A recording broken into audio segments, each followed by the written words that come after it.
जय हिंद दोस्तों, मैं नवीन शर्मा आप सभी का स्वागत करता हूं। आशा करता हूं आप सब एकदम अच्छे हैं, एकदम बेहतरीन हैं। एक बार सारे प्यारे दोस्त बताएंगे आप सब कैसे हैं। उम्मीद करेंगे बढ़िया होंगे, बेहतरीन होंगे। एक बार कमेंट सेक्शन में एक दिल भेज के ये बताओ कि आप सब एकदम से बढ़िया हैं, गजब जिंदाबाद हैं। दिलीप यादव, सनी, लकी, सुनैना पाल, रिया सिंह, यूवी, सारे प्यारे साथियों का स्वागत है। और दोस्त पिछले सेट के 5 क्वेश्चन के आंसर आप सब लोग करेंगे।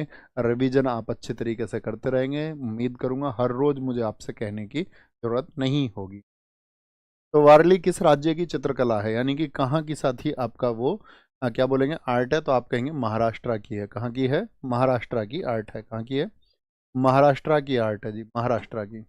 अंतर्राष्ट्रीय फुटबॉल दिवस कब मनाया जाता है? 25 मई को मनाया जाता है 2024 से। मीटिंग बाय द रिवर किसकी है? विश्व मोहन भट्ट की है। किसकी है? विश्व मोहन भट्ट। आपने कल बताया मोहन भट्ट जी, विश्व मोहन भट्ट। ओके, विश्व मोहन भट्ट।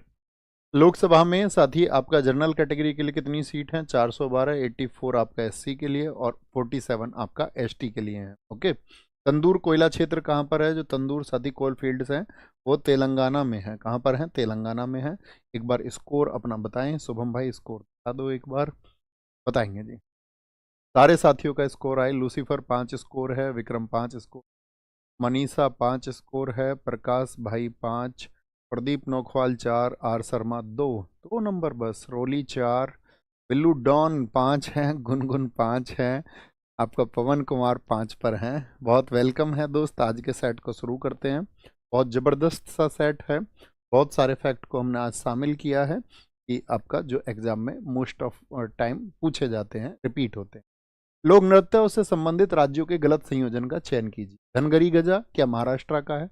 बाकी विकल्पों को भी देखा करो। हाँ जी। डांडिया रास क्या गुजरात का है? आप कहेंगे हाँ जी। डोलू कुनुथा क्या कर्नाटक का है? हाँ जी। लेकिन पाइका, पाइका आप कहेंगे ये झारखंड का है। कहाँ का है? ये झारखंड का है, झारखंड। ठीक है, यही क्या हो जाएगा? गलत हो जाएगा। पाइका झारखंड में भी होता है और कहाँ होता है? ओडिशा में भी होता है। पाइका कहाँ पे होता है? ओडिशा में भी होता है। केरला का कोई एक बात बताओ। केरला का आप कहेंगे भैया यहाँ पर थुल्लल है। कौन सा होता है? थुल्लल होता है, या उसको हम थुल्लम के नाम से भी जानते हैं। ठीक है। और इसके 3 रूप होते हैं। क्या बोलोगे? इसके 3 रूप होते हैं। 3 रूप कौन कौन से होते हैं इसके? एक तो होता है सीतांकन, पारायण और ओट्टन। क्या बोलोगे? सीतांकन, पारायण, सीतांकन, पारायण और ओट्टन। पूछ लेगा ओट्टन कहाँ पर होता है, तो आप कहेंगे केरला में होता है। कहाँ पर? केरला में। थेयम कहाँ का है? यहीं का है। क्या बोलोगे? थेयम यहीं का है। आपसे पूछे कोलकली कहाँ का है, तो कोलकली यहीं का है। एक साथी केरला में नाटक भी होता है, उसका नाम बताओ मुझे। केरला में होने वाले जो साथी थिएटर का क्या नाम है? केरल में कौन सा थिएटर होता है? तो केरला में एक थिएटर होता है, उसका नाम है मुदीयेट्टू। कौन सा? मुदीयेट्टू होता है। अब बताओ यू मुदीयेट्टू आपने कहाँ पर पढ़ा था? तो आप कहेंगे भैया एक तो हम पढ़ते हैं वर्ल्ड हेरिटेज साइट।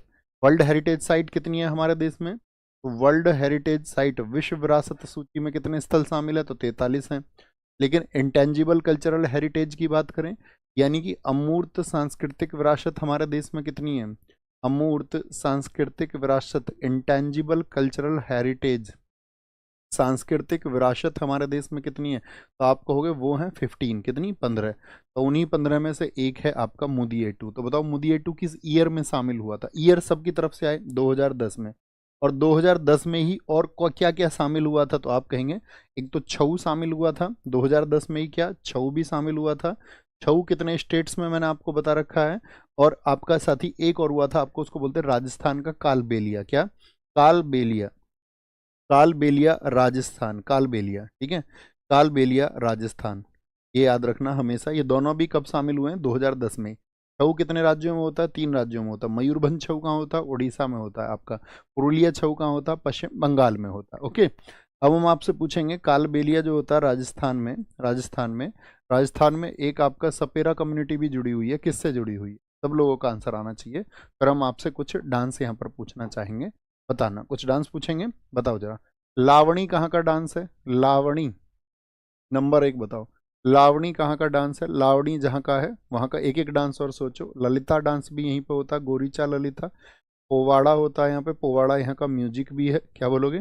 पोवाड़ा यहाँ का भैया म्यूजिक भी होता है आपका। लेजिम भी होता है यहाँ पे। क्या होता है? लेजिम डांस भी होता है। लेजिम डांस भी होता है आपका। गफा भी होता है यहाँ पे, गफा भी होता है। बांधिया मुरली भी होता है। बांधिया बोलो या वांधिया बोलो? वांध्या मुरली ये कहाँ के हैं? तो ये भैया जी महाराष्ट्र के हैं। सबका आंसर आया होगा महाराष्ट्र। अपना 1 नंबर जोड़ लेना भैया, एक मेरा ठीक हो गया। दूसरा क्वेश्चन देखते हैं किसका ठीक होता है। रंगबती बताओ कहाँ का डांस है? रंगबती, रंगबती जहाँ का डांस है वहीं का रणपा फोक डांस भी होता है। कौन सा होता है? रणपा, रणपा फोक डांस भी वहीं का है जहाँ का रंगबती है। तो कहाँ का है बताओ? संबलपुरी वहीं का है, Sambalpuri. Black and white dance भी वहीं का होता है। कौन सा? Black and white, black and white dance भी वहीं का होता है। तो ये कहाँ का होता है? आपका ओडिशा के डांस है। ओडिशा के, कहाँ के? ओडिशा के ये फोक डांस है। क्या है? ओडिशा के ये आपका फोक डांसेस हैं, यानी कि वहाँ के लोक नृत्य हैं जो स्थानीय रूप से होते हैं। एक आप हमको बताओ, गिद्धा फोक डांस किस स्टेट में होता है आपका? गिद्धा होता है आपका, धमान होता है, धमान, लुड्डी होता है, लुड्डी होता है आपका, जूली भी यहीं पर होता है, जूली, क्या बोलेंगे? जूली भी यहीं पर होता है आपका, किकली भी यहीं पर होता है। तो ये कहाँ के हैं सब? आप कहोगे भैया ये पंजाब में होते हैं आपका, पंजाब में। 3 नंबर अपने जोड़ो जिसका ठीक है। 4 जोड़ो। चेरी बताओ कहाँ का डांस है? चेरी। चांग बताओ कहाँ का है? गणगौर बताओ, गणगौर, गणगौर। घूमर बताओ, घूमर, घूमर भी वहीं पर होता है आपका। तेरह ताली, तेरह ताली दोनों जगह होता है आपका, यानी एमपी में भी होता है और राजस्थान में भी ये होता है। राजा अपने स्थान पर ताली मार के बुला लेता है सबको। 5वां मुझे बताओ, कोलट्टम कहाँ का है? कोलट्टम, कोलट्टम कहाँ का है? कोलट्टम। यहाँ पे बहुत सारे दोस्त कंफ्यूज हो जाएंगे, लेकिन मईल अट्टम, मईल अट्टम याद है भाई। अट्टम कहाँ की पहचान है? केरल की। लेकिन मईल आ जाए या सिलबट्टम आ जाए, मिल, सिल, थिल, इस तरह के आ जाए तो तुम क्या कहोगे? तुम कहोगे भैया मिल, यानी कि तमिलनाडु से होगा। कहाँ से होगा? तमिलनाडु से होगा। करगम बोल ले, करगम। तो ये सब कहाँ के हैं? ये तमिलनाडु के हैं, तमिलनाडु के हैं। आप मुझे बताओ, मयूर डांस कहाँ पर होता है? मयूर, मयूर डांस कहाँ पर होता है? कजरी कहाँ पर होता है? चरकुला डांस कहाँ पर होता है? चरकुला। तो आप कहेंगे भैया ये सारे डांस हैं आपके कहाँ के? यूपी के डांस है, यूपी के। 7वां क्वेश्चन मुझे बताओ, चांचरी डांस कहाँ पे होता है? चांचरी या लांगवीर डांस, अभी बताए थे मैंने 2 दिन पहले ही आपको। ये लांगवीर कहाँ पर होता है? हारूल कहाँ का है? हारूल। सर्रो डांस भी यहीं पर होता है, सर्रो। तो आप कहेंगे ये उत्तराखंड के डांस है। तो एक बार थम्सअप करके बताओ जिसके 7 में से 7 स्कोर था, थम्सअप करके, जिसने इन सब के आंसर कनेक्ट किए। 7 में से 7 स्कोर किसका था? पक्का। इनमें से कौन सा लोक संगीत नागालैंड से संबंधित नहीं है? फोक म्यूजिक है, फोक डांस नहीं है, फोक म्यूजिक। तो जितने भी, जैसे नाग आ जाए आपकी गली में तो सब क्या करते हैं? ले ले ले ले ले, नाग को ले लो, पकड़ लो इसको, ले ले ले। तो जितने भी लियू होते हैं, जैसे कि नागालैंड में एक लियू और मैं आपको बताऊं, उसका नाम है हेक्यू लियू। जब युद्ध जीत जाते थे ये लोग, युद्ध जीत जाते थे, आफ्टर विनिंग द वॉर, हेक्यू लियू होता। तो ले ले ले, नियोगा नहीं होगा यहाँ पर, क्या बोलेंगे? ये गलत हो जाएगा, क्योंकि नियोगा कहाँ पे होता है? अरुणाचल, और अरुणाचल एक साथ योगा करते हैं, ठीक है? नी योगा कहाँ पर बोलोगे? आपका अरुणाचल हो जाएगा, ठीक है। अच्छा मुझे बताओ, बाउल म्यूजिक कहाँ का है? बाउल, फटाफट से आंसर करें, एक भी क्वेश्चन गलत नहीं होती है। वेस्ट बंगाल में। मांडो म्यूजिक कहाँ का है? मांडो फोक म्यूजिक, मांडो जहाँ पे मांडवी नदी बहती है भैया, गोवा में है। चक्री कहाँ का है बताओ? जहाँ का चक्र तुमको नहीं पता है भैया, वहाँ का चक्कर। भाका संगीत भी होता है यहाँ, भाका, भाका और छकरी जम्मू और कश्मीर के हैं। खूबक ऐसा ही, क्या बोलोगे? खूब, खूबक ऐसा ही। खूब कैस है उसके पास में, क्योंकि उसके पास में है डायमंड। मणिपुर है, मणिपुर, क्या बोलोगे? मणिपुर है। आप मुझे बताओ, वानावुन कहाँ पर होता है? वानावुन, तो वानावुन होता है आपका जम्मू और कश्मीर में, विवाह के टाइम पर। विवाह से याद रख लेना, विवाह जब वहाँ पर शादी होती है। आल्हा म्यूजिक कहाँ का है? आल्हा यूपी में भी होता है आपका, और एमपी में भी होता है, एमपी में भी। भटियाली म्यूजिक बताओ, कितने दोस्त बता सकते हैं? भटियाली कहाँ का है? भटियाली भैया वेस्ट बंगाल का म्यूजिक है। बमिप्ला बताओ जी, कहाँ का म्यूजिक है आपका? तो ये म्यूजिक है आपका केरला का। कहाँ का? केरला का। अवंती म्यूजिक कहाँ का है? अवंती पूछे आपसे या पांचाली पूछे?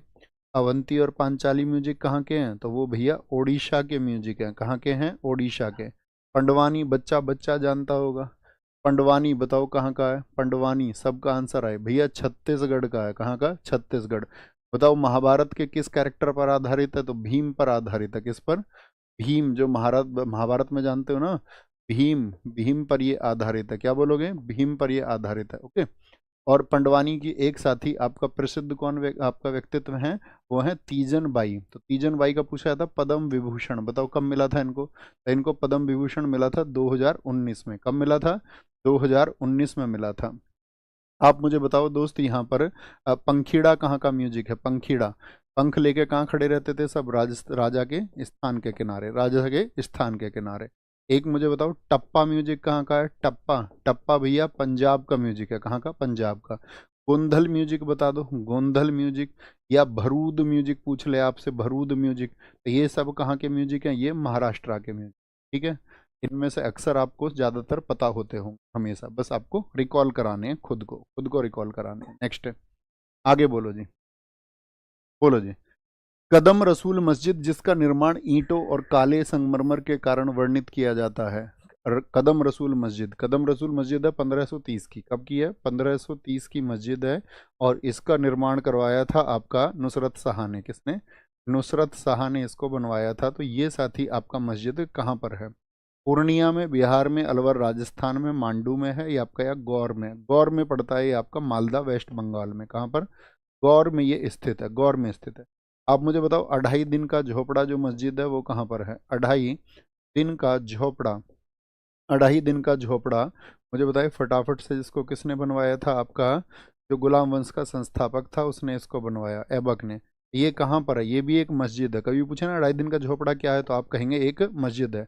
काबुली बाग मस्जिद बताओ कहाँ पर है, काबुली बाग मस्जिद कहाँ पर है, काबुली बाग मॉस्क कहाँ पर है, काबुली बाग मॉस्क आपका क्या बोलेंगे कहाँ पर स्थित है, तो ये कहाँ पर है आपका, पानीपत में स्थित है। कहाँ पर है, पानीपत हरियाणा में स्थित है। खैरुल मस्जिद बताओ मुझे कहाँ पर है, खैरुल मस्जिद, खैरुल मस्जिद कहाँ पर स्थित है, खैरुल एक पुस्तकालय भी है। तो खैरुल मस्जिद साथी नई दिल्ली में, नई दिल्ली में, क्या बोलोगे, नई दिल्ली में। अटाला मस्जिद कहाँ पर है, बताओ जी, अटाला मस्जिद कहाँ पर स्थित है। तो अटाला मस्जिद है आपकी जौनपुर, यूपी में स्थित है। कहाँ पर है, जौनपुर में स्थित है, जौनपुर में। नगीना मस्जिद बताओ, नगीना मस्जिद कहाँ पर है, नगीना, नगीना सारे साथियों का आंसर आए। और मक्का मस्जिद कहाँ पर है, क्या बोलोगे, मक्का मस्जिद कहाँ पर है। तो नगीना मस्जिद तो है आगरा में, आगरा में स्थित है। और मक्का मस्जिद भारत में पूछ रहा है, तो भारत में कहाँ पर है, हैदराबाद में है। कहाँ पर है, हैदराबाद में स्थित है आपका मक्का मस्जिद, क्या बोलेंगे, मक्का मस्जिद हैदराबाद में स्थित है। नेक्स्ट, बौचे एक पारंपरिक दूल्हे की तलवार है। दूल्हे को नहीं देते युद्ध के लिए जा रहा है, वो चाकू या तलवार लगा के भेज देते हैं उसको, देखा तुमने।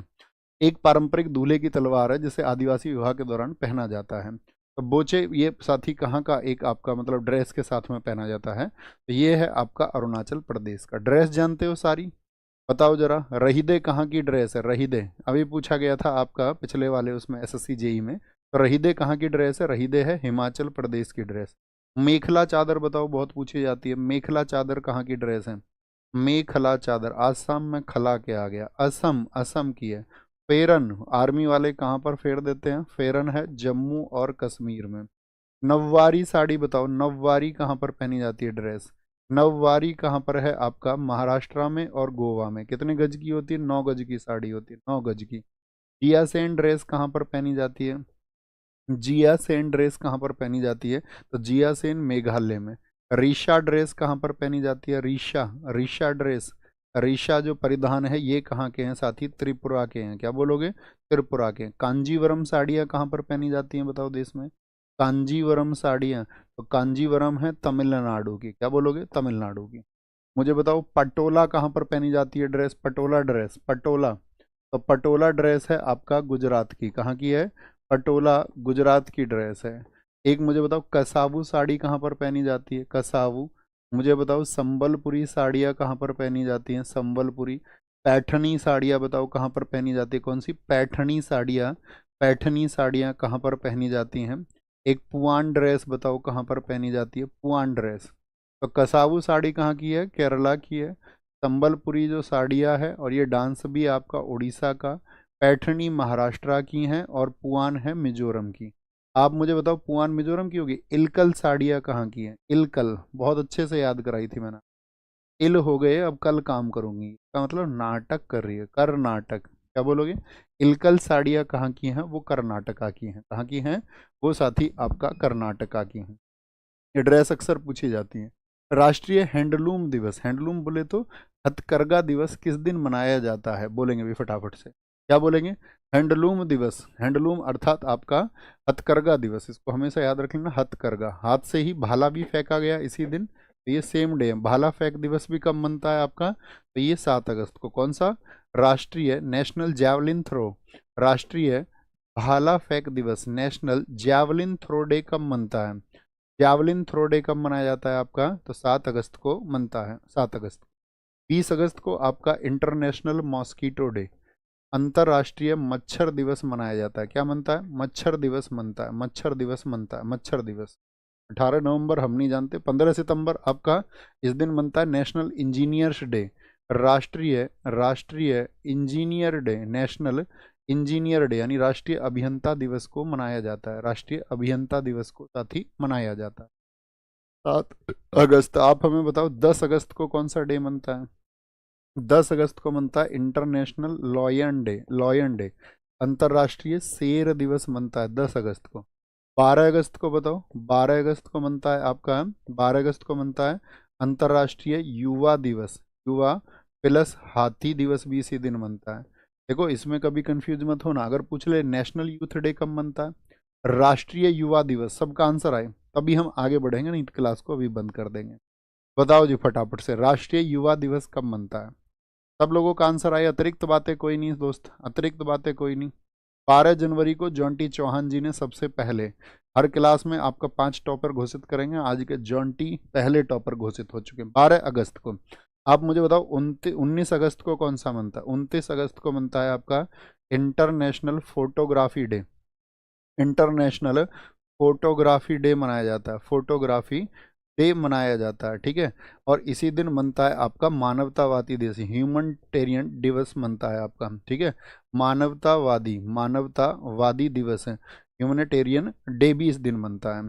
अच्छा, अगस्त के बाद में आप हमें सितंबर बता सकते हो क्या? बोलो, दोनों सीट पे बैठ के 2 सितंबर को क्या किएंगे भैया? नारियल पानी पिएंगे। International international coconut day, coconut का मतलब नारियल, कोकोनट अर्थात नारियल दिवस मनता है कब आपका? 2 सितंबर को। किसको? 2 सितंबर को मनता है।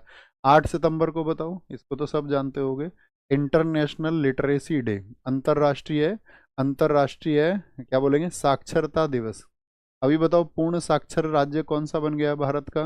अंतर्राष्ट्रीय साक्षरता दिवस मनाया जाता है, इंटरनेशनल साक्षरता कब? 8 सितंबर को। आप मुझे बताओ 23 सितंबर को क्या मनता है? 23 सितंबर को मनता है आपका दोस्त अंतर्राष्ट्रीय सांकेतिक भाषा दिवस, यानी कि symbolic symbolic symbolic language day मनता है, सांकेतिक भाषा दिवस मनता है, सांकेतिक भाषा सिंबोलिक लैंग्वेज डे मनता है 23 सितंबर को। 27 सितंबर को क्या मनता है? दोनों साथ में सीट पे बैठ के क्या करेंगे? आपका इंटरनेशनल टूरिज्म के लिए अंतर्राष्ट्रीय पर्यटन पर जाएंगे, अंतर्राष्ट्रीय पर्यटन दिवस मनता है आपका, ये आपको पता होनी चाहिए। अंतर्राष्ट्रीय पर्यटन दिवस मनाया जाता है, अंतर्राष्ट्रीय पर्यटन दिवस बोलेंगे अभी फटाफट से। नेक्स्ट आगे आएंगे। डॉक्टर बीसी रॉय ट्रॉफी एक भारतीय फुटबॉल टूर्नामेंट है जो के लिए है। अतिरिक्त बातें करते हुए कोई ना मिले, सर मुझे नींद आती है, वो इनको ब्लॉक कर दिया करो। तो पढ़ने का मन नहीं हो तो मुक्ति दे दो एकदम से, फिर वो चुपचाप पढ़ पाएगा, कमेंट नहीं करेगा तो पढ़ता रहेगा चुप। जब तक उसको लगेगा ना मेरा कमेंट जा रहा है और पढ़ा जाएगा, तब तक वो पढ़ेगा नहीं। जो फोकस करे आंसर पर सिर्फ वो, इसके अतिरिक्त कोई नहीं। डॉक्टर बीसी राय ट्रॉफी एक भारतीय फुटबॉल टूर्नामेंट है, वो जाओ वहां पर, जहाँ जिन क्लासेस में मस्ती होती हो उन क्लासेस में जाओ। फिर क्या बोलेंगे? बीसी राय ट्रॉफी 1962 1962 में, बीसी राय ट्रॉफी नहीं, बीसी राय ट्रॉफी नहीं, इनके नाम से एक अवार्ड शुरू हुआ था 1960, बीसी रॉय, क्योंकि हमको अभी यार ट्रॉफी नहीं है। क्या बोलेंगे? इनके नाम से याद रख लेना, बीसी रॉय के नाम से आपका एक अवार्ड दिया जाता है चिकित्सा के क्षेत्र में। किस क्षेत्र में? चिकित्सा के क्षेत्र में बीसी रॉय अवार्ड, क्या चिकित्सा के क्षेत्र में मिलता है बीसी रॉय अवार्ड। और बीसी रॉय अवार्ड मिलता है 1962 से। कब बोलोगे बच्चे? 1962 से। और इस बार 2025 में किसको मिला ये अवार्ड बताओ? 2025 में ये किसको मिला है? 2025 में ये दिया गया है आपका डॉक्टर बी श्रीनिवास को। किसको? डॉक्टर बी श्रीनिवास को। इनके पूछे जाने के बहुत चांसेस रहेंगे, डॉक्टर बी श्रीनिवास को, ठीक है भैया। तो बीसी राय ट्रॉफी पुरस्कार, पहली बात तो बताओ बीसी राय ट्रॉफी जो है किस खेल से होती है? बीसी राय ट्रॉफी लिखा हुआ है उसमें, एक फुटबॉल टूर्नामेंट है, फुटबॉल। तो ये 19 वर्ष से कम आयु के खिलाड़ी के लिए, लेकिन अब ये फॉर्मेट चेंज हो चुका है, 2024 से ये कर दिया गया है 2024 से मिनिमम 15 ईयर कर दिया गया, 15 वर्ष। मुझे बताओ सबसे पुरानी, दुनिया की सबसे पुरानी फुटबॉल ट्रॉफी, सबसे पुरानी जो फुटबॉल ट्रॉफी है दुनिया की, वो कौन सी है? सबसे पुरानी फुटबॉल ट्रॉफी पूछ ले, सबसे पुरानी फुटबॉल ट्रॉफी वर्ल्ड की बात कर रहे हैं, वर्ल्ड की, तो क्या कहेंगे? स्कॉटिश कप है भैया, डूरंड नहीं कहेंगे फिर, है ना, स्कॉटिश कप कहेंगे, स्कॉटिश कप, क्योंकि 1874 का है। हाँ, आपसे पूछ ले Asia plus India, Asia plus India यानी एशिया और भारत की पहली कौन सी है, तब हमारा होगा डूरंड कप। मुझे बताओ डूरंड कप किस वर्ष में खेला गया था? तो आप कहेंगे 1888। किस जगह खेला गया था? शिमला में। ये एक दिन मैं आपको सारे बता चुका हूँ। एक दिन आपसे पूछ लें एक क्वेश्चन रिवीजन का। मुझे बताओ जरा, संतोष ट्रॉफी मैंने किस ईयर में बताई थी आपको? आपका आंसर दिखाएगा कि हाँ आपके अंदर वो जुनून, वो डेडिकेशन है कि आप सिर्फ बातें नहीं बनाते हैं, आप अपने आप को सिलेक्शन तक ले जाएंगे। सिर्फ आप ऐसे ही हवाई ऊर्जा वाले नहीं हैं, जो ऐसे हवाई ऊर्जा वाले होते हैं ना, ये कर देंगे वो कर देंगे, पता ही नहीं। अरे दिखाओ ना भैया, रिफ्रेश करो कमेंट। संतोष ट्रॉफी हमने आपको बताया था, राम कुमार जी का आंसर एकदम से ठीक है। नीचे चलो, ऊपर भी दिखाओ, ऊपर लिखा है एक भाती ने 1941, बहुत बढ़िया। आपका ऑनलाइन अपडेट थिंकर अनु, अनु बहन आपका एकदम से ठीक है। रीना बहन आपका आंसर एकदम से ठीक है, बहुत बढ़िया। राहुल भाई एकदम से ठीक आंसर है। कुमारी सोनम, क्या बोलेंगे? कुमारी सोनम, ठीक है। सोनाली 1941, बहुत बढ़िया। दीपक कुमार साहा, पहले बोलेंगे सर जी इतना ब्लॉक मत करवाया करो। अरे मैं मजाक में बोलता हूँ, किसी को ब्लॉक नहीं कराते हैं। अब बच्चा बच्चा जानता है इस बात को कि भैया ब्लॉक नहीं करवाते हैं, लेकिन हम तुमको ऐसे ही पढ़ाएंगे कुछ टाइम के बाद में। जैसे मास्टर जी तुमको स्कूल में डंडी लेके पढ़ाते थे ना, जब मैं ऑफलाइन में पढ़ाता था तो बच्चों से तुम पूछना, कोई तुम्हें मिले किसी दिन मिलवाएंगे तुमको ना।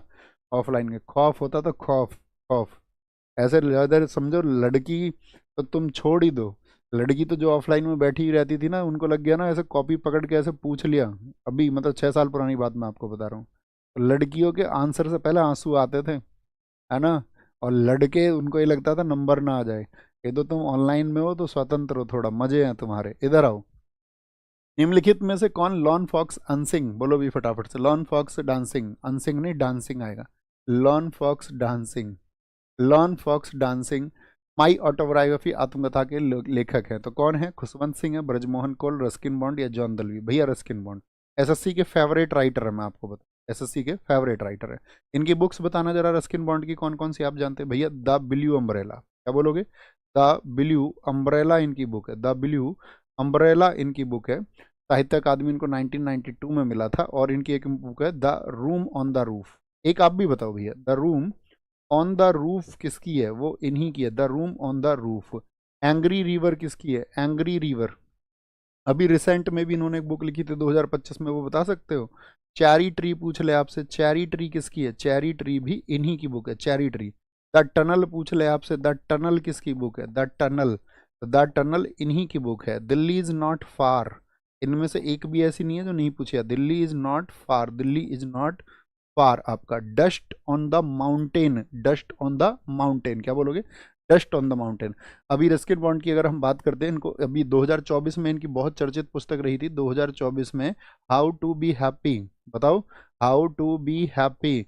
आप कहेंगे भैया ये खरीदनी नहीं पड़ती, ये तो अवेयरनेस से आती है। 2025, क्या बोलोगे? 2025 से अनोदर डे इन लैंडूर, क्या बोलोगे?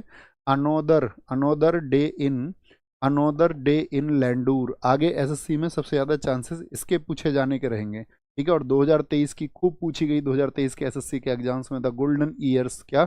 द गोल्डन ईयर्स किसकी है? वो गोल्डन ईयर्स इन्हीं की किताब है, गोल्डन ईयर्स इन्हीं की किताब है।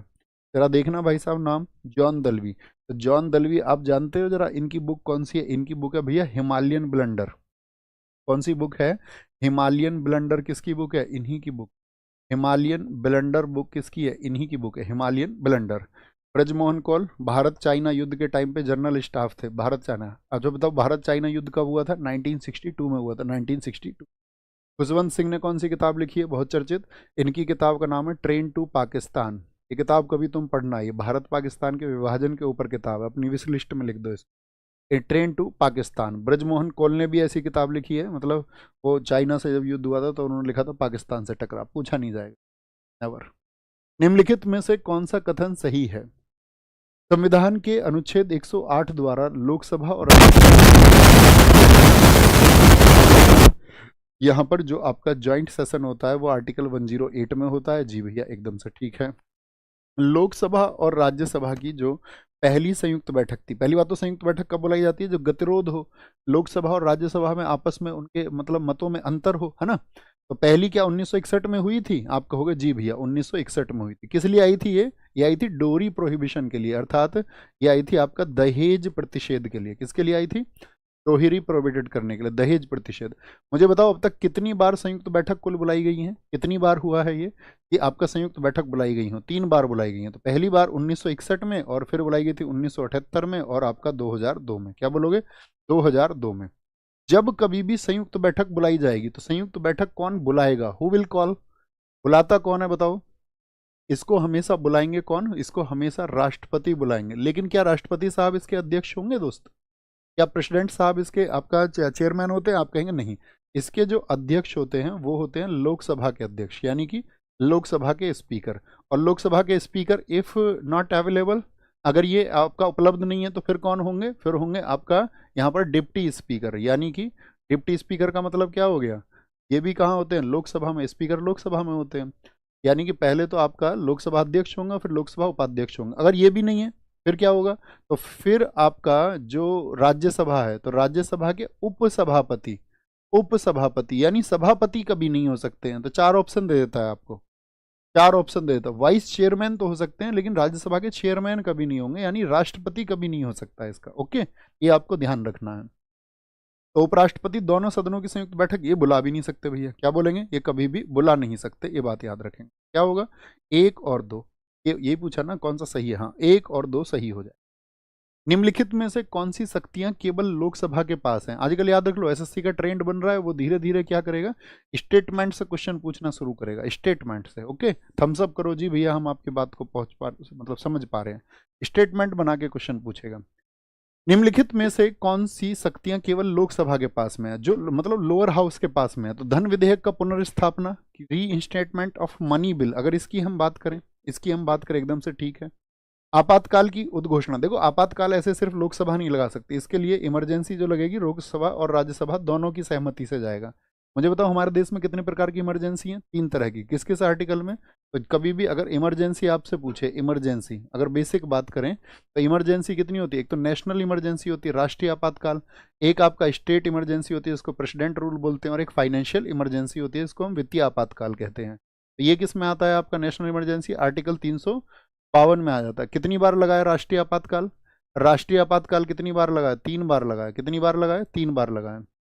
इसमें तीसरा वाला जो वो सबसे इंपॉर्टेंट है। स्टेट इमरजेंसी की बात करें, ये आपका कभी भी लग जाता है, इसी को बोलते हैं प्रेसिडेंट रूल, अर्थात राष्ट्रपति शासन इसको कहते हैं। क्या बोलते हैं इसको, राष्ट्रपति शासन कहते हैं। और फाइनेंशियल इमरजेंसी ये किस में है, ये आर्टिकल 360 में है। और ये किस में है आपका स्टेट इमरजेंसी, ये 356 में है, 356 में। मुझे बताओ फाइनेंशियल इमरजेंसी क्या लगी है हमारे देश में कभी, तो आप कहेंगे फाइनेंशियल इमरजेंसी कभी नहीं लगी भैया, कभी नहीं, कभी नहीं। तो मंत्रिपरिषद के विरुद्ध अविश्वास प्रस्ताव यदि लेके आना तो नो कॉन्फिडेंस मोशन, हाँ जी, बहुमत क्योंकि लोकसभा में ही तो रहता है, तो ये एकदम से सही बात है, तो लोकसभा में ही आएगा। राष्ट्रपति पर महाभियोग चलाने के लिए नहीं भैया, दोनों सदनों की जरूरत होगी, लोकसभा और राज्यसभा। किस सदन में शुरू करेंगे बताओ पहले, हमने इसी सीरीज में आपको बताया था कि राष्ट्रपति पर इम्पीचमेंट प्रोसेस किस सदन से शुरू होता है, लोकसभा से शुरू होगा या राज्यसभा, या किसी से भी कर दें, मर्जी है भैया, किसी से भी। तो क्या बोलेंगे, किसी भी, किसी भी, किसी भी, बहुत बढ़िया। तो क्या हो जाएगा, ठीक 1 और 3, तुम जबरदस्त होते जा रहे हो यार, ठीक है।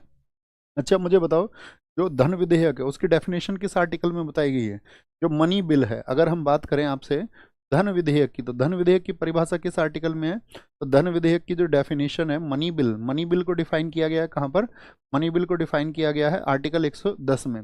लेकिन मुझे बताओ जो धन विधेयक होता है लोकसभा में, लोकसभा में जब ये पारित होता है तो किस आर्टिकल से होता है, passed in Lok Sabha in article 109, ये प्रोसेस 109 में बताया गया है। क्या बोलेंगे, 109 में बताया गया है। क्या अब आपसे कुछ स्टेटमेंट पूछ लूं, यही पूछ लेते हैं। मुझे बताओ, जैसे कि मैं आपसे पूछूं, जितने भी आपका फाइनेंस बिल हैं, जितने भी हमारे फाइनेंस बिल होते हैं, फाइनेंस बिल, क्या वो सभी मनी बिल होते हैं, यस और नो।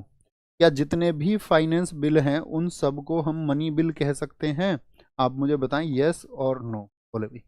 जितने भी फाइनेंस बिल यानी जितने भी वित्त विधेयक हैं, क्या वो सभी धन विधेयक हो सकते हैं, क्या सभी वित्त विधेयक धन विधेयक होते हैं? आप कह रहे हैं नो, सारे लोग नो कह रहे हैं भाई, सारे लोग नो कह रहे हैं, no no no no no, गलत कह रहे हैं। यानी कि आप कह रहे हैं कि सभी वित्त विधेयक धन विधेयक नहीं होते। अच्छा, दूसरा स्टेटमेंट आपसे पूछते हैं, क्या बोलेंगे? क्या बोलेंगे? धन विधेयक क्या बोलेंगे आपका? जितने भी धन विधेयक हैं क्या वो सभी वित्त विधेयक होते हैं? इस स्टेटमेंट को बताओ, हाँ या ना, हाँ या ना, कौन सा ठीक होगा? अरे बुद्धू, बोलो जी, सभी धन विधेयक क्या वित्त विधेयक होते हैं? Yes yes yes yes yes yes yes, इसको लिखो अपने होमवर्क में, विचार करेंगे आज इस पे, इसको हम पढ़ेंगे, इसको हम पढ़ेंगे। अच्छा ठीक है ना, पढ़ेंगे जी। अच्छा मुझे बताओ, फाइनेंस बिल किस आर्टिकल में बताए गए हैं? फाइनेंस बिल बताए गए हैं आर्टिकल 117 में। किसमें? जितने भी वित्त विधेयक के क्या बोलोगे आपका? आर्टिकल 117 में, ठीक है।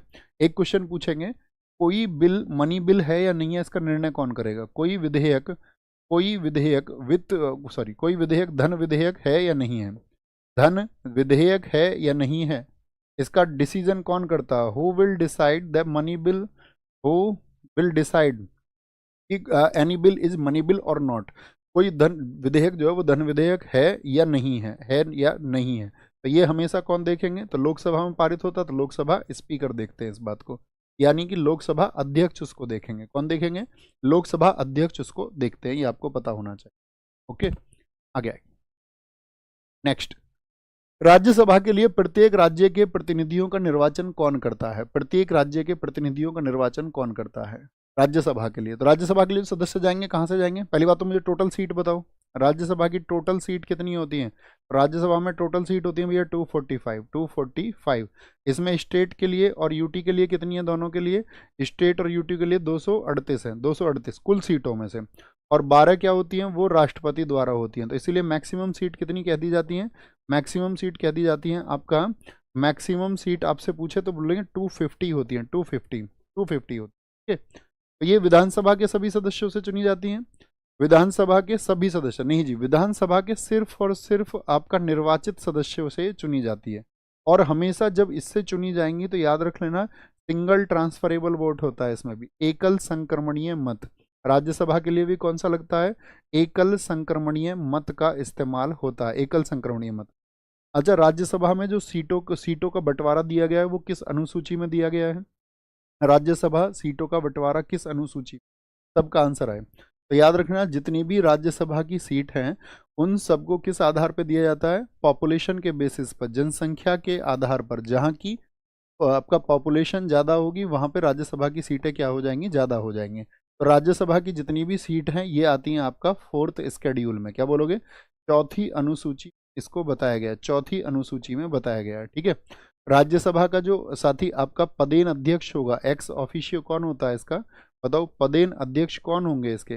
राज्यसभा के पदेन अध्यक्ष होते हैं वाइस प्रेसिडेंट, यानी कि उपराष्ट्रपति होंगे। कौन होंगे? उपराष्ट्रपति होंगे। किस आर्टिकल से होंगे? आर्टिकल 64 से। किससे? आर्टिकल 64 से होते हैं। राज्यसभा का पुराना नाम बताओ दोस्त हमको, राज्यसभा को पहले किस नाम से जानते थे? राज्यसभा का पुराना नाम क्या था? राज्यसभा का पुराना नाम हुआ करता था आपका, क्या बोलेंगे? काउंसिल ऑफ स्टेट्स, राज्यों की परिषद। क्या बोलते थे? Council of states, council of states. भैया कब से? तो ये नाम जो इनको दिया गया है राज्यसभा को, ये 1954 से दिया गया है, 1954, 23 अगस्त से। कब? 23 अगस्त 1954 से इसको नया नाम दिया गया, ठीक है, नया नाम। यानी कि राज्यसभा जो राज्यों की परिषद होती थी ये होती थी 1952 में। तो कभी भी पूछे राज्यसभा की जो पहली बैठक हुई थी वो कब हुई थी? राज्यसभा की पहली बैठक, ये इंपॉर्टेंट क्वेश्चन है। तो इसकी पहली बैठक हुई थी आपका 13 मई 1952 को, यानी ये पहला सत्र आप इसको कहें तो ज़्यादा ठीक रहेगा। क्या बोलोगे? पहला सत्र इसको आप कह दें, पहला सत्र। और कभी भी पूछे राज्यसभा का गठन कब हुआ था, फॉर्मेशन कब हुआ था, तो फॉर्मेशन उसका हुआ था 3 अप्रैल 1952 को। क्या? 3 अप्रैल 1952 को। भाई पहले गठन होगा और फिर सत्र होगा अगले महीने से। 3 और 13 दोनों डेट याद रख लें, 3 और 13। मुझे बताओ, लोकसभा और राज्यसभा के लिए आपका जो कोरम चाहिए वो कितना होता है?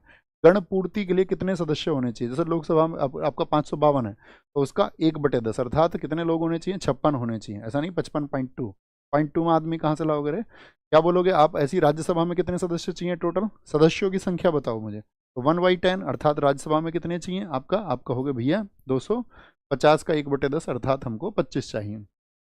निम्न में से राज्यसभा में राज्यों को आवंटित स्थानों के आधार पर अवरोही क्रम, डिसेंडिंग ऑर्डर बताना, डिसेंडिंग ऑर्डर। सबसे ज्यादा सीट किसके पास में है? यूपी, यूपी, यूपी, सभी में ही है। यूपी के बाद क्या तमिलनाडु? नहीं भैया, यूपी के बाद में महाराष्ट्र में होंगे। तो क्या बोलोगे? यूपी में कितनी सीट है भैया? 19 सॉरी, इस बोलो 31 सीट है। कितनी? 31 सीट होंगी। महाराष्ट्र में है आपका 19 सीट। क्या बोलोगे? महाराष्ट्र में 19 सीट, तमिलनाडु में 18 सीट, बिहार में बोलो 16 सीट है आपका। और 16 सीट ही कहाँ पर भी है आपका? वेस्ट बंगाल में भी। वेस्ट बंगाल में भी इतनी ही सीट है, इतनी ही सीट है। मुझे बताओ आप, इसके बाद में आता है कर्नाटक, इंपॉर्टेंट है। कर्नाटक में कितनी सीट है? कर्नाटक में बताओ। कर्नाटक में 12 सीट है, ठीक है। 12 बजे उसका नाटक शुरू हो जाता है, ठीक है सर, नाटक। ओडिशा और राजस्थान में बताओ कितनी कितनी सीटें हैं? ओडिशा और राजस्थान में क्या बोलोगे? राजस्थान में यहाँ पे दोनों में 10-10 सीट हैं। गुजर गया एक अंधा मध्य से, गुजरात, गुजरात और आपका आंध्र प्रदेश। भाई अंधा आदमी है, उससे मान लो आंध्र प्रदेश, वो गुजर रहा था तो उसके मध्य में जो कुछ भी आ रहा था मध्य प्रदेश, वो एक एक चीज को आपका टच करता था, एक एक चीज को, एक एक चीज। असम हो गया, पंजाब हो गया। आज शाम पौवा लेके आया कोई आदमी, असम, पंजाब, और कह रहा रात को भाई गाने गाएंगे, तेलंगाना। इन सब में क्या भैया गाने कैसे गाओगे? बोलो साथ में गाएंगे, और क्या साथ में गाएंगे। दिल्ली में बताओ लोग, आपका राज्यसभा की कितनी सीटें हैं? लोकसभा की 7 हैं और राज्यसभा की हैं 3 सीटें। क्या बोलोगे? 3 सीटें। जम्मू एंड कश्मीर में कितनी है? यहाँ पर 4 सीटें हैं। क्या बोलोगे? 4 सीटें हैं आपका, ये आपको पता होना चाहिए। जितने भी हमारे 7 सिस्टर्स हैं, या फिर गोवा बोल दूं मैं आपसे, सिक्किम बोल दूं, वहां पर राज्यसभा की कितनी सीटें हैं? जितनी भी 7 सिस्टर है, मतलब आपका मणिपुर आपसे बोल दे, चाहे हम आपका अरुणाचल प्रदेश आपसे बोल दें, या आपका बाकी किसी का भी हम नाम ले, सिवाय किसके? असम के। असम में 7 है, राज्यसभा की 7 है वहाँ पर, लोकसभा की 14 है, और आपका विधानसभा 126 है। ठीक है, हाँ। अब मुझे बताओ आप, एक एक एक एक एक। बहुत बढ़िया, बहुत कमाल। वैसे इसके बारे में,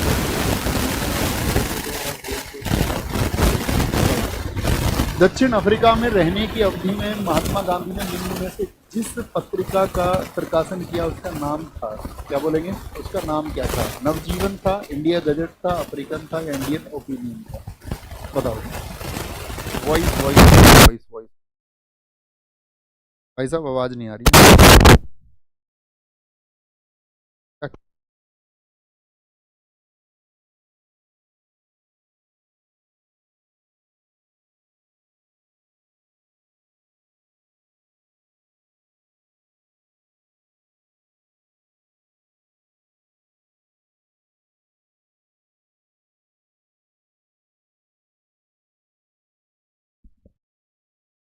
हेलो हेलो हेलो भैया, थोड़ी खर खर आ रही है, खर खर। अभी एक बार देखो, क्या खर खर? मजाक तो नहीं करने लग जाते? अभी ठीक है, थम्स अप करके बताएं बॉस। अभी ठीक है, फिर कंटिन्यू करते हैं आगे।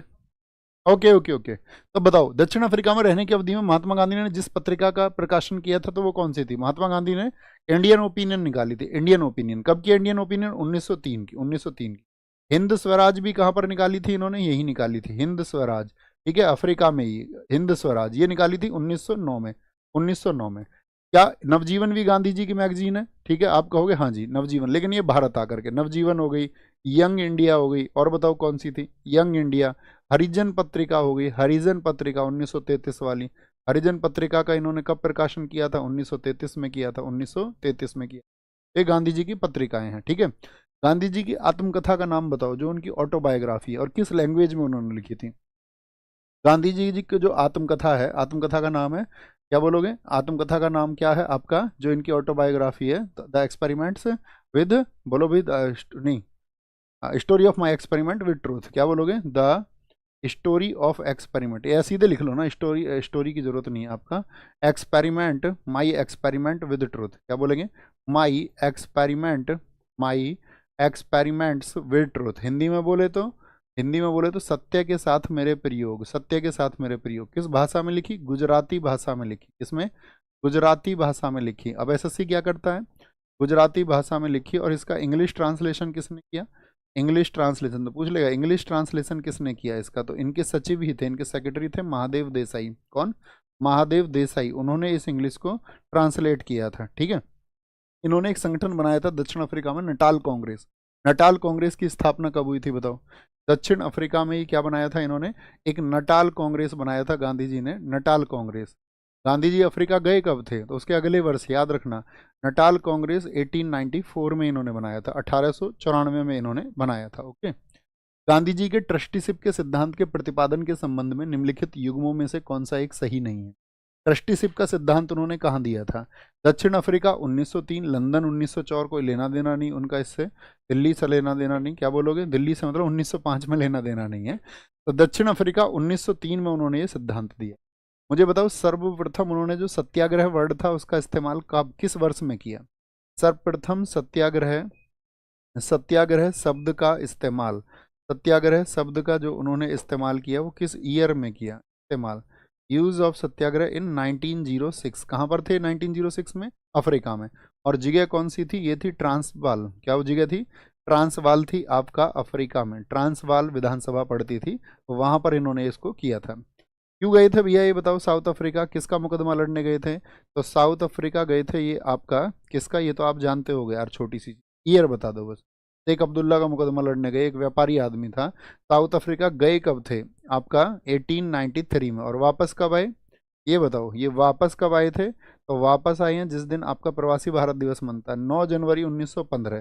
किसने मनाया था इनको वापस आने के लिए? तो याद रखना, गोपाल कृष्ण गोखले, जो इनके पॉलिटिकल टीचर हैं, के आग्रह पर उन्होंने इंसिस्ट किया, तब ये आए थे। On insistence of Gopal Krishna Gokhale, तब ये आए आपका।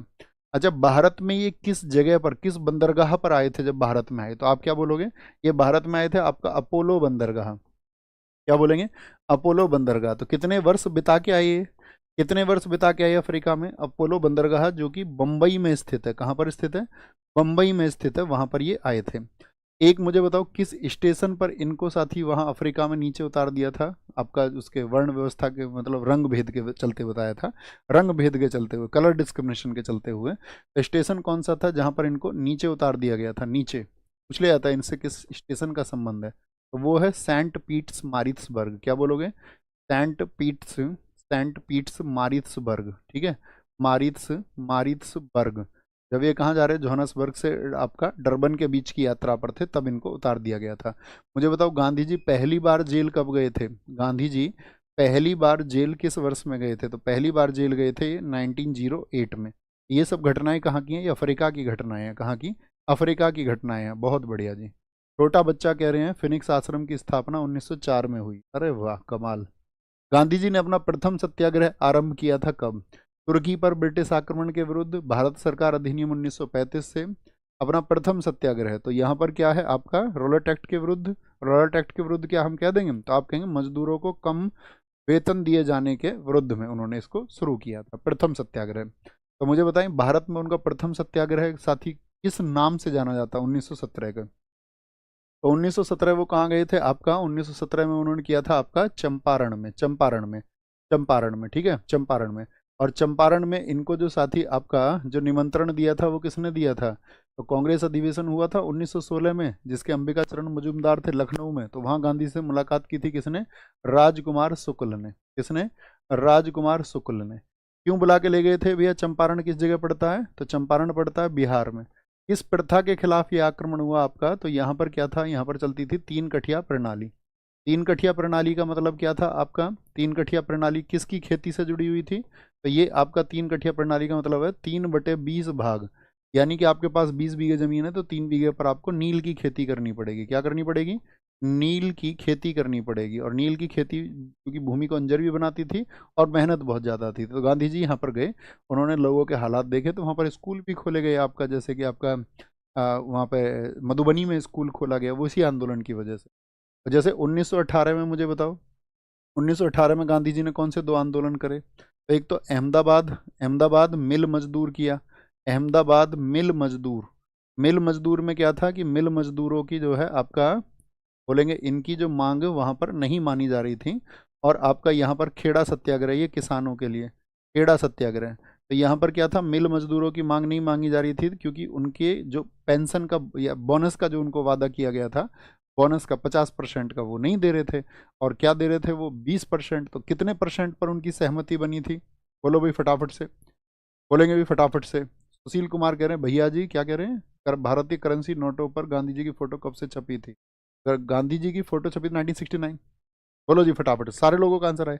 खेड़ा सत्याग्रह, खेड़ा सत्याग्रह, खेड़ा कहाँ पर पड़ता है? तो ये भी गुजरात में, ये भी अहमदाबाद में। तो ये यहाँ पर कितने परसेंट पर? 35% पर यहाँ पर वो मान गए थे, 35% पर, एकदम से ठीक आंसर किया। 35% पर वो मान गए, 69 नहीं सॉरी 96।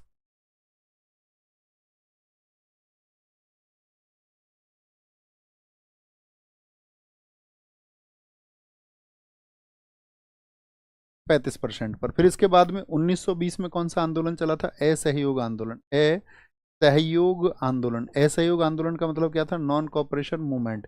ये क्या था? ये प्रथम साथी आपका पब्लिक प्रोटेस्ट था। ये प्रथम जन आंदोलन है, इसको बोला जाता है प्रथम जन आंदोलन। प्रथम जन आंदोलन किया जाता है। इसमें गांधी जी ने क्या बोला था? 1 अगस्त 1920 को कितने दिन में स्वराज पालेंगे? तो पूछा जाता है असहयोग आंदोलन में कितने दिन का वादा किया गया था, कितने दिन का वादा किया गया था? सारे लोग बोलो कितने दिन का वादा किया गया था? 1 वर्ष का वादा किया गया था, 1 वर्ष का वादा किया गया था। ठीक है, बोलेंगे भी फटाफट से, सारे लोग आंसर करें। बहुत बढ़िया, 1 वर्ष का वादा किया गया। लेकिन असहयोग आंदोलन खत्म किसकी वजह से हुआ था? चोरी चोरा की वजह से। किसकी वजह से? चोरी चोरा की वजह से। और एक चला था सविनय अवज्ञा। सविनय अवज्ञा किस वर्ष से चला था बताओ? सविनय अवज्ञा कब तक चलता रहा था? ये चला था आपका, इसी के दौरान दांडी मार्च वगैरह ये हुआ, ये 1930 से 34 तक चला था, 1930 से 34। आप मुझे बताओ, अगर हम आपसे पूछे व्यक्तिगत सत्याग्रह कब चला था? व्यक्तिगत सत्याग्रह कब चला था? व्यक्तिगत सत्याग्रह तो ये चला था आपका 1940 में, 1940 में। आपसे पूछे भारत छोड़ो आंदोलन कब चला था देश में? भारत छोड़ो आंदोलन, डेट बताओ इसकी, डेट पूछी जाती है। क्विट इंडिया मूवमेंट, तो क्विट इंडिया मूवमेंट चला था आपका 8 अगस्त। एसएससी इसको 8 अगस्त मानता है, यूपी के एग्जाम्स में इसको कई बार 9 अगस्त माना गया है। ठीक है, तो ये 1942 में, 1942 में। नेक्स्ट आगे आएगा। महात्मा गांधी ने अहमदाबाद में साबरमती आश्रम की स्थापना कब की थी? अहमदाबाद में साबरमती आश्रम की स्थापना कब की? 1915, 1916, 1917, 1918? 1917 में। दरअसल में ये पहले कहाँ था आश्रम? ये 1915 में कोचरब में था। 1915 में इसको कोचरब में स्थापित किया गया था, साबरमती के पास में ही। लेकिन बाद में फिर कहाँ लेके आए? 1917 में साबरमती लेके आए। ये गांधी जी का पहला आश्रम था। इसके बाद में गांधी जी ने सेवाग्राम आश्रम बनाया। सेवाग्राम कहाँ पर था? सेवाग्राम आश्रम था आपका महाराष्ट्र के वर्धा में, पूछा जाता है। महाराष्ट्र के वर्धा में किस वर्ष में बनाया था? 1936 में बनाया था। जैसे एक बच्चे ने अभी बताया था, उन्होंने विदेश में भी, जब वो वहाँ आपका कहाँ पर अफ्रीका में थे, तो उन्होंने फिनिक्स आश्रम की स्थापना की थी। किस ईयर में? 1904 में। कहाँ पर था ये? डरबन में। डरबन, डरबन बोले तो साउथ अफ्रीका में। कहाँ पर? साउथ अफ्रीका में था। आपसे हम पूछे टॉलस्टॉय फार्म गांधी जी ने कहाँ पर स्थापित किया था? जगह का नाम बताओ। टॉलस्टॉय फार्म गांधी जी ने कहाँ पर स्थापित किया था? टॉलस्टॉय फार्म स्थापित किया था 1910 में, साउथ अफ्रीका में। कहाँ पर? साउथ अफ्रीका में स्थापित किया। भारत का पहला नाभिक, ये सब चीज तो बताने की जरूरत नहीं है, एक बार नो लिखो। गांधी जी का जन्म कब हुआ था भैया? 2 अक्टूबर 1869 को हुआ। ठीक है, बोलो भाई फटाफट से। भैया आप 40 लिख दिए हैं, प्लीज देख लीजिए कहाँ पर लिख दिया 40। क्या 40 लिख दिया है क्या? ओह सॉरी सॉरी सॉरी, वो 4 वर्ष तक चला है, 40 नहीं 4 वर्ष तक चला है, 1930 से 34 तक चला था। ठीक है, इसके बारे में एक दिन क्वेश्चन लेके आएंगे। गोलमेज बीच में इरविन ने बहका लिया था गांधी जी को, तो भैया उधर दूसरे गोलमेज में चल लो। दूसरे गोलमेज में क्या हुआ फिर? शर्तें पूरी नहीं, तो वापस आके सभी ने अवज्ञा आंदोलन को चला दिया गया। ओके, बोलेंगे मैं फटाफट से, बोलो भाई। सारे लोग बोलेंगे भैया 1996 में आपका फोटो आया था ना? नहीं देखो, ऐसा था, पहला है 1 रुपए का फोटो 1969 में। अगर पर्सन ये पूछ ले गांधी जी की श्रृंखला के नोट कब से शुरू हुए, गांधी जी की सीरीज के, तब 1990, तब 1990। ओके, बोलो भारत का पहला नाभिकीय ऊर्जा संयंत्र कहाँ पर स्थापित किया गया था? फर्स्ट, फर्स्ट किया गया था तारापुर में। तारापुर कहाँ पर पड़ता है बताओ? ये आपका महाराष्ट्र में। किसकी हेल्प से किया गया था भारत का पहला न्यूक्लियर पावर प्लांट? तो पहला किया गया था यूएसए की हेल्प से। किसे? यूएसए की हेल्प से। किस ईयर में? 1968-69 में, 1969 में। ठीक है, 1960। नरौरा कहाँ पर पड़ता है? नरौरा भैया उत्तर प्रदेश में है, जिला बुलंदशहर में, यूपी के। रावतबाड़ा ये अपने जिले में, अपना जिला है ये, यूपी का बुलंदशहर।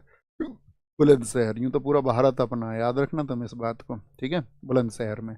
रावतभाटा क्या बोलेंगे? राजस्थान में, राजस्थान, राजस्थान में, राजस्थान में। और आपका कलपक्कम कहाँ पर है? कलपक्का तुम मिलने आना, तमिलनाडु, तुम मिलना, तमिलनाडु में। कलपक्कम कहाँ पर है? तमिलनाडु में। तमिलनाडु का ही सबसे नया है, एक बताओ जो 2013 में बना, सबसे नया नवीनतम वही है कुडनकुलम। ठीक है, बाकी तो आपका निर्माणाधीन है अभी। कुडनकुलम भी कहाँ पर है आपका? तो वो भी तमिलनाडु में है। एक हम आपसे पूछेंगे कैगा, बताओ कहाँ पर है? कैगा, कैगा कहाँ पर स्थित है? तो कैगा कर्नाटका में स्थित है। कहाँ पर? ये सही मिलान को पूछे जाते हैं दोस्त, आपसे पूछेगा काकरापारा कहाँ पर है, बताओ काकरापारा कहाँ पर है? तो काकरापारा आपका गुजरात में है। कहाँ पर है काकरापारा? गुजरात में स्थित है, गुजरात में। ओके। भारत में प्रथम जल विद्युत संयंत्र की स्थापना की गई थी। पहला जो साथी हमारा हाइड्रो इलेक्ट्रिक पावर प्लांट था, पहला हाइड्रो इलेक्ट्रिक पावर प्लांट कहाँ पर स्थापित हुआ था? तो दार्जिलिंग में हुआ था। दार्जिलिंग में, क्या बोलोगे? दार्जिलिंग में हुआ था 1897 में। कब? 1897 में। लेकिन कभी भी पूछे पहली सफल जल विद्युत परियोजना, वो शिव समुद्र में। पहली पहली जो साथी आपका सफल हाइड्रो इलेक्ट्रिक जो साथी, सॉरी पहली सफल, क्या बोलेंगे? पहली सफल जल विद्युत परियोजना, जल विद्युत जल विद्युत परियोजना, जल विद्युत परियोजना, पहली जो साथी हमारी सक्सेसफुल हाइड्रो इलेक्ट्रिक स्कीम हुई थी, तो वो आपका शिव समुद्रम है। कभी भी पूछा है किस वर्ष में सफल हुई थी? 1902 में हुई थी, 1902 में। शिव समुद्रम किस नदी पर है भैया? शिव समुद्रम कावेरी रिवर पर है, हमेशा याद रख लेना, कावेरी नदी पर है। कहाँ पर? कावेरी नदी पर है। कहाँ पर है आपका? किस जिले, आपके राज्य में? कर्नाटका में है। कहाँ पर है?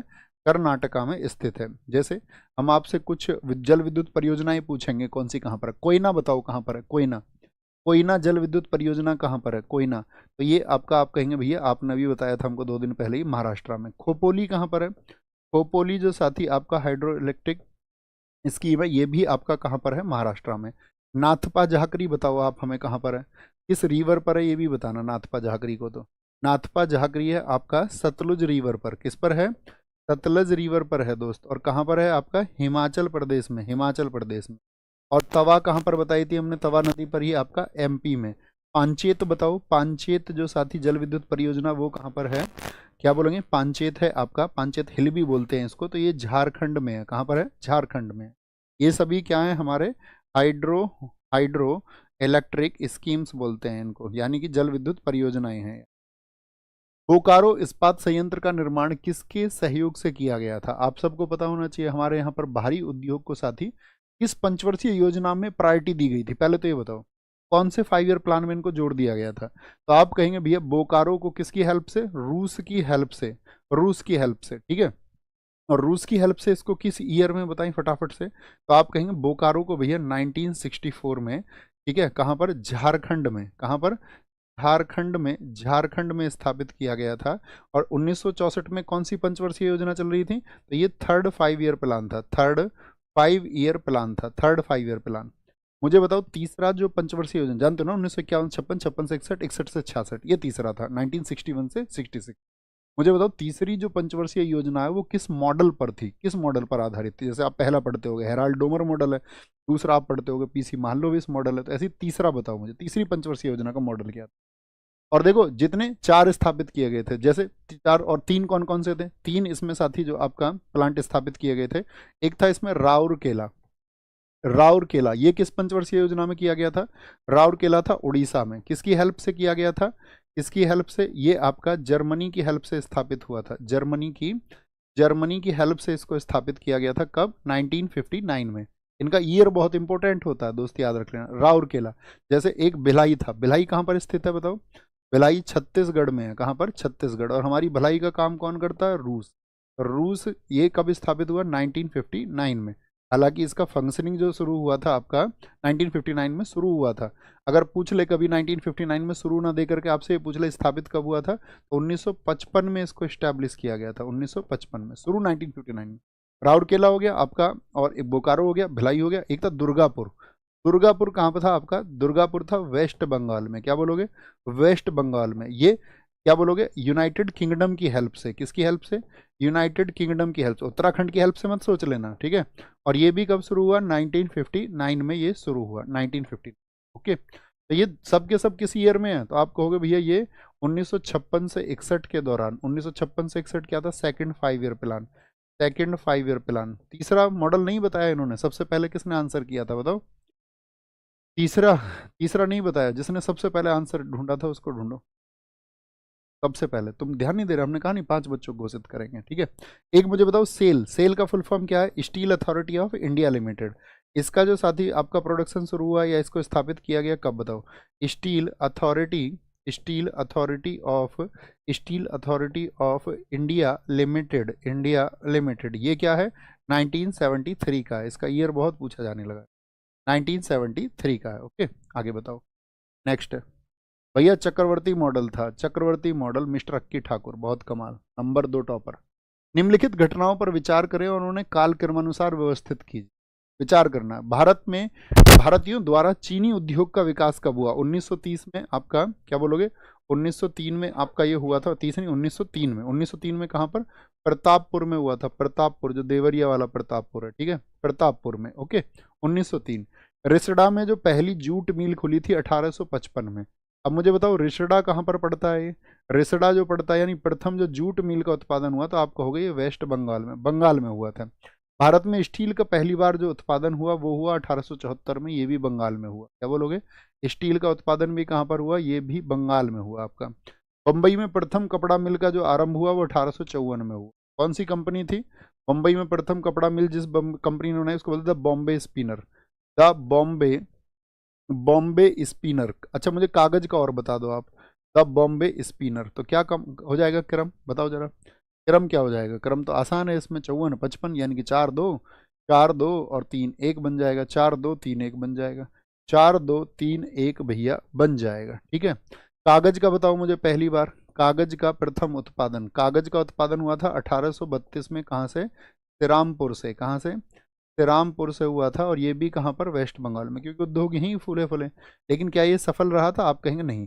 अगर आपसे पूछे कागज का सफल पहली बार कब हुआ था, तो वो हुआ था 1867 में, ठीक है, बालीगंज से हुआ, वेस्ट बंगाल से ही था, बालीगंज से।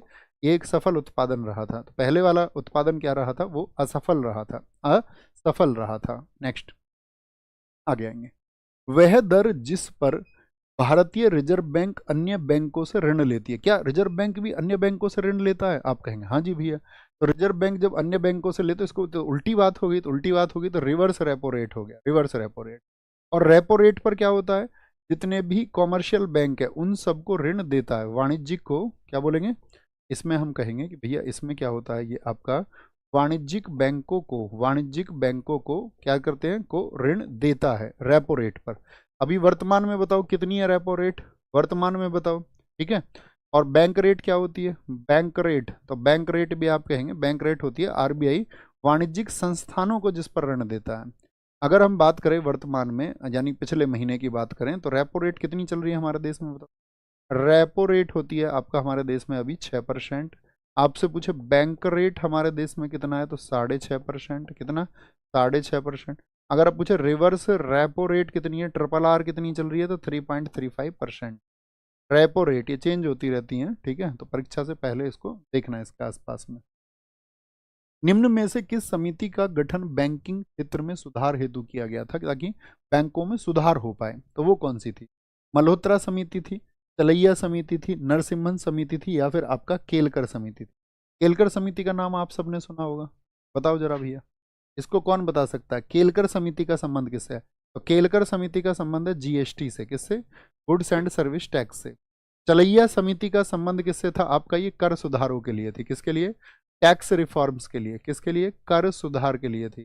मल्होत्रा समिति की हम बात करें, ये बीमा क्षेत्र में सुधार के लिए। किसके लिए? बीमा क्षेत्र में सुधार। तो कौन सी बची? बीमा क्षेत्र में सुधार के लिए थी। तो आप कहेंगे भैया ये थी नरसिम्हन समिति। देखो कुछ कमेटीज बहुत पूछी जाती हैं, जैसे तेंदुलकर समिति, बहुत क्वेश्चन पूछा जाता है। तेंदुलकर समिति का संबंध किससे है?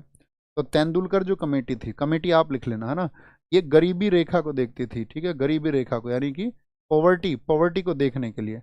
एक रंगराजन समिति थी, ये पेमेंट बैलेंस के लिए थी। रंगराजन समिति किसके लिए थी? भुगतान संतुलन, पेमेंट बैलेंस, भुगतान संतुलन अर्थात पेमेंट बैलेंस की बात करती थी। आबिद हुसैन समिति बताओ, आबिद हुसैन समिति, आबिद हुसैन समिति किसके लिए थी? तो आबिद हुसैन समिति आपका स्मॉल इंडस्ट्रीज के लिए, लघु उद्योगों के लिए। किसके लिए? लघु उद्योगों के लिए। वांचू समिति बताओ किस लिए थी? वांचू, वांचू कमेटी थी डायरेक्ट टैक्सेस के लिए, प्रत्यक्ष करों के लिए, प्रत्यक्ष करों के लिए, ठीक है। एक बहुत पूछी जाती है सरकारिया, सरकारिया आयोग पूछा जाए या सरकारिया समिति, सरकारिया क्या बोलेंगे, सरकारिया किस लिए थी, तो वो था सेंटर स्टेट रिलेशन के लिए, केंद्र राज्य संबंध, क्या बोलोगे, केंद्र राज्य संबंधों के लिए थी आपका सरकारिया समिति, सरकारिया समिति। एक वर्थ कमेटी थी, एक वर्थ कमेटी क्यों जानी जाती है बताओ देश में, एक वर्थ कमेटी जानी जाती है, रेलवे बजट और आम बजट इसने अलग अलग कर दिए थे, रेलवे बजट और आम बजट, और आम बजट को क्या कर दिया था, आम बजट को सेपरेट कर दिया था, आम बजट को अलग करने के लिए, ठीक है, बजट एंड रेलवे बजट को अलग कर दिया गया। अच्छा, अगर हम पूछे ये दोनों आपका रेलवे बजट और आम बजट एक किससे हुए थे, तो वो है फिर आपका विवेक समिति, जिसको हम बोलते हैं विवेक देवराय समिति, विवेक देवराय। इसने क्या कर दिया था, रेलवे बजट और आम बजट को ऐसे लिख लेना, रेलवे प्लस प्लस जो आपका बजट आता है उसको एक कर दिया था कि भाई एक साथ आएंगे, रेलवे और बजट को एक कर दिया था, ओके। रेखी समिति किस लिए थी, रेखी कमेटी, रेखी समिति थी आपका इनडायरेक्ट टैक्सेस के लिए, इनडायरेक्ट टैक्सेस। अच्छा, जीएसटी कैसा टैक्स है, डायरेक्ट है कि इनडायरेक्ट है, तो आप कहोगे भैया वो भी एक इनडायरेक्ट टैक्स है, कैसा है, जीएसटी कैसा टैक्स है, तो वो इनडायरेक्ट टैक्स है, कैसा, इनडायरेक्ट टैक्स है, ओके। रेखी समिति बहुत इंपॉर्टेंट है। अमृत का पूर्ण रूप क्या है, अमृत किसको बोलते हैं, अमृत योजना शुरू हुई थी हमारे देश में 2015 में, क्या बोलोगे, आपका जून 2015 की योजना है, और इसमें लक्ष्य रखा गया था शहरों में जो सीवेज जल होता है या शहरों में जो वाटर सप्लाई होती है, वाटर सप्लाई को अच्छा रखने के लिए, तो क्या बोलेंगे, Atal mission for rejuvenation and urban transformation, एकदम से ठीक है, अटल मोड नहीं होगा, अटल मिशन होगा, अटल मिशन होगा। एक हृदय योजना चलाई गई थी, हृदय, हृदय का पूरा नाम लिखो भैया एक बार, या कुछ लिखो, एच किस लिए स्टैंड करता है, आर क्या होता है, आई क्या है इसमें, डी क्या है, ए क्या, एक अक्षर लिखना आपको इसमें से। एच फोर है हेरिटेज, एच फोर है हेरिटेज, हेरिटेज यानी कि हेरिटेज सिटी डेवलपमेंट, क्या बोलोगे, एच आर आई मतलब हेरिटेज हो गया, फिर सिटी डेवलपमेंट हो गया, डेवलपमेंट हो गया, डेवलपमेंट एंड ए फोर होता है इसमें ऑगमेंटेशन, क्या बोलोगे, एंड ऑगमेंटेशन, ऑगमेंटेशन, ऑगमेंटेशन योजना, ये थी आपकी योजना। ये कब शुरू हुई थी, हृदय भी 2015 में, ठीक है, ताकि देश में जितनी भी आपका जो समृद्ध और सांस्कृतिक विरासत है, सांस्कृतिक विरासत का मतलब क्या है, आपका जितना भी कल्चरल हेरिटेज है, तो उस कल्चरल हेरिटेज को सिक्योर रखने के लिए, तो पूछे हृदय योजना क्यों चली, तो समृद्ध जितने भी सांस्कृतिक विरासत थी, समृद्ध, सॉरी ये ऐसे लिख लो ना आप आसान से शब्दों में, सांस्कृतिक विरासत को संरक्षण देना था, सांस्कृतिक विरासत को संरक्षण देने के लिए, संरक्षण देने के लिए देश में एक चली थी प्रसाद योजना, उसका पूरा नाम लिखो, PRASAD, प्रसाद योजना, बताओ जी, प्रसाद योजना से क्या मतलब है, प्रसाद, फ्लैगशिप कार्यक्रम में बहुत पूछा जाएगा ये, ठीक है, प्रसाद, ये चली थी 2017 में, ठीक है, ये पर्यटन को विकसित करने के लिए, जो पर्यटन हमारा यानी कि जो टूरिज्म इंफ्रास्ट्रक्चर है, तो P4 क्या थी, पिलग्रिमेज, क्या बोलोगे, पिलग्रिमेज, पिलग्रिमेज रिजुविनेशन, क्या बोलोगे, rejuvenation, rejuvenation and spiritual, and S4 spiritual यानी कि जो हमारे आध्यात्मिक चीजें हैं, spiritual, augmentation, augmentation drive, augmentation, augmentation drive इसको कहा गया है, क्या बोलेंगे, पिलग्रिमेज, पिलग्रिमेज, पी से पिलग्रिमेज, आर से रिजुविनेशन, रिजुविनेशन आपका रिजुविनेशन, और ए से एंड, एस से स्पिरिचुअल, स्पिरिचुअल, ए से ऑगमेंटेशन और डी से ड्राइव हो जाएगा, प्रसाद योजना। तो किस लिए चलिए लिख लेना, पर्यटन, पर्यटन के इंफ्रास्ट्रक्चर को मजबूत करने के लिए चली है, ठीक है, बोलेंगे अभी फटाफट से, बोलो भाई फटाफट से, बहुत बढ़िया,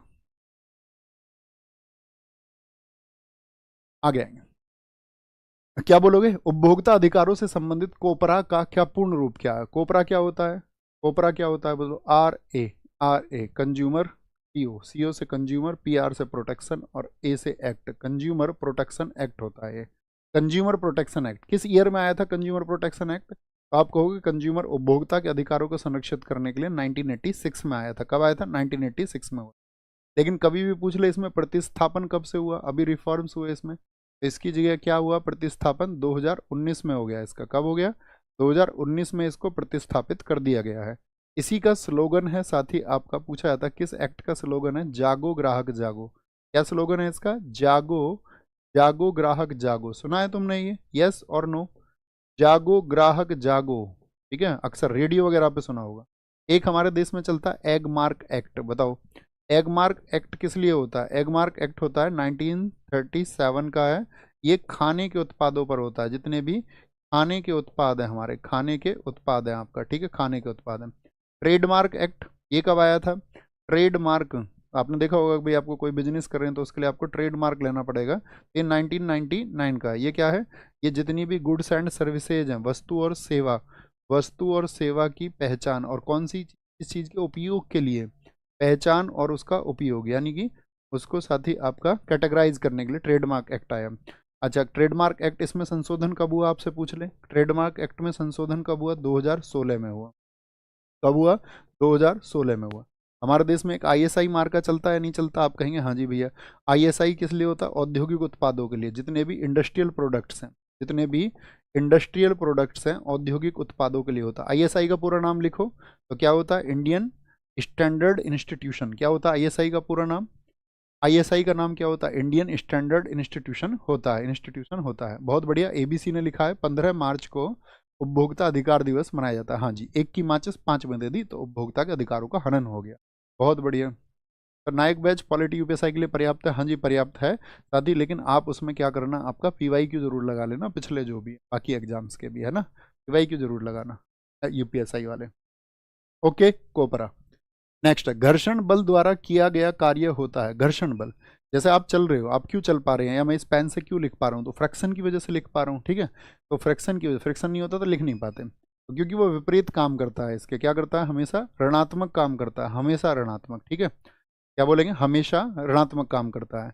अच्छा मुझे बताओ, जितना जो घर्षण बल होता है, फ्रिक्शन फोर्स होता है, घर्षण बल, वो कितनी प्रकार का होता है? प्राइमरी तो वो 2 प्रकार का होता है। एक तो उसमें होता है स्थैतिक, अर्थात आपका स्थैतिक को क्या बोलते हैं? स्टैटिक हो गया आपका, स्टैटिक हो गया, स्थितिक बोल दो इसको, ठीक है। और एक होता है आपका गतिज अर्थात डायनेमिक होता है। क्या होता है? गतिज अर्थात डायनेमिक। स्थापित का क्या मतलब है? जो रखी चीज पर हो आपका, जैसे कि आप किसी संदूक को खिसका के ले जा रहे हैं, चौकोर चीज।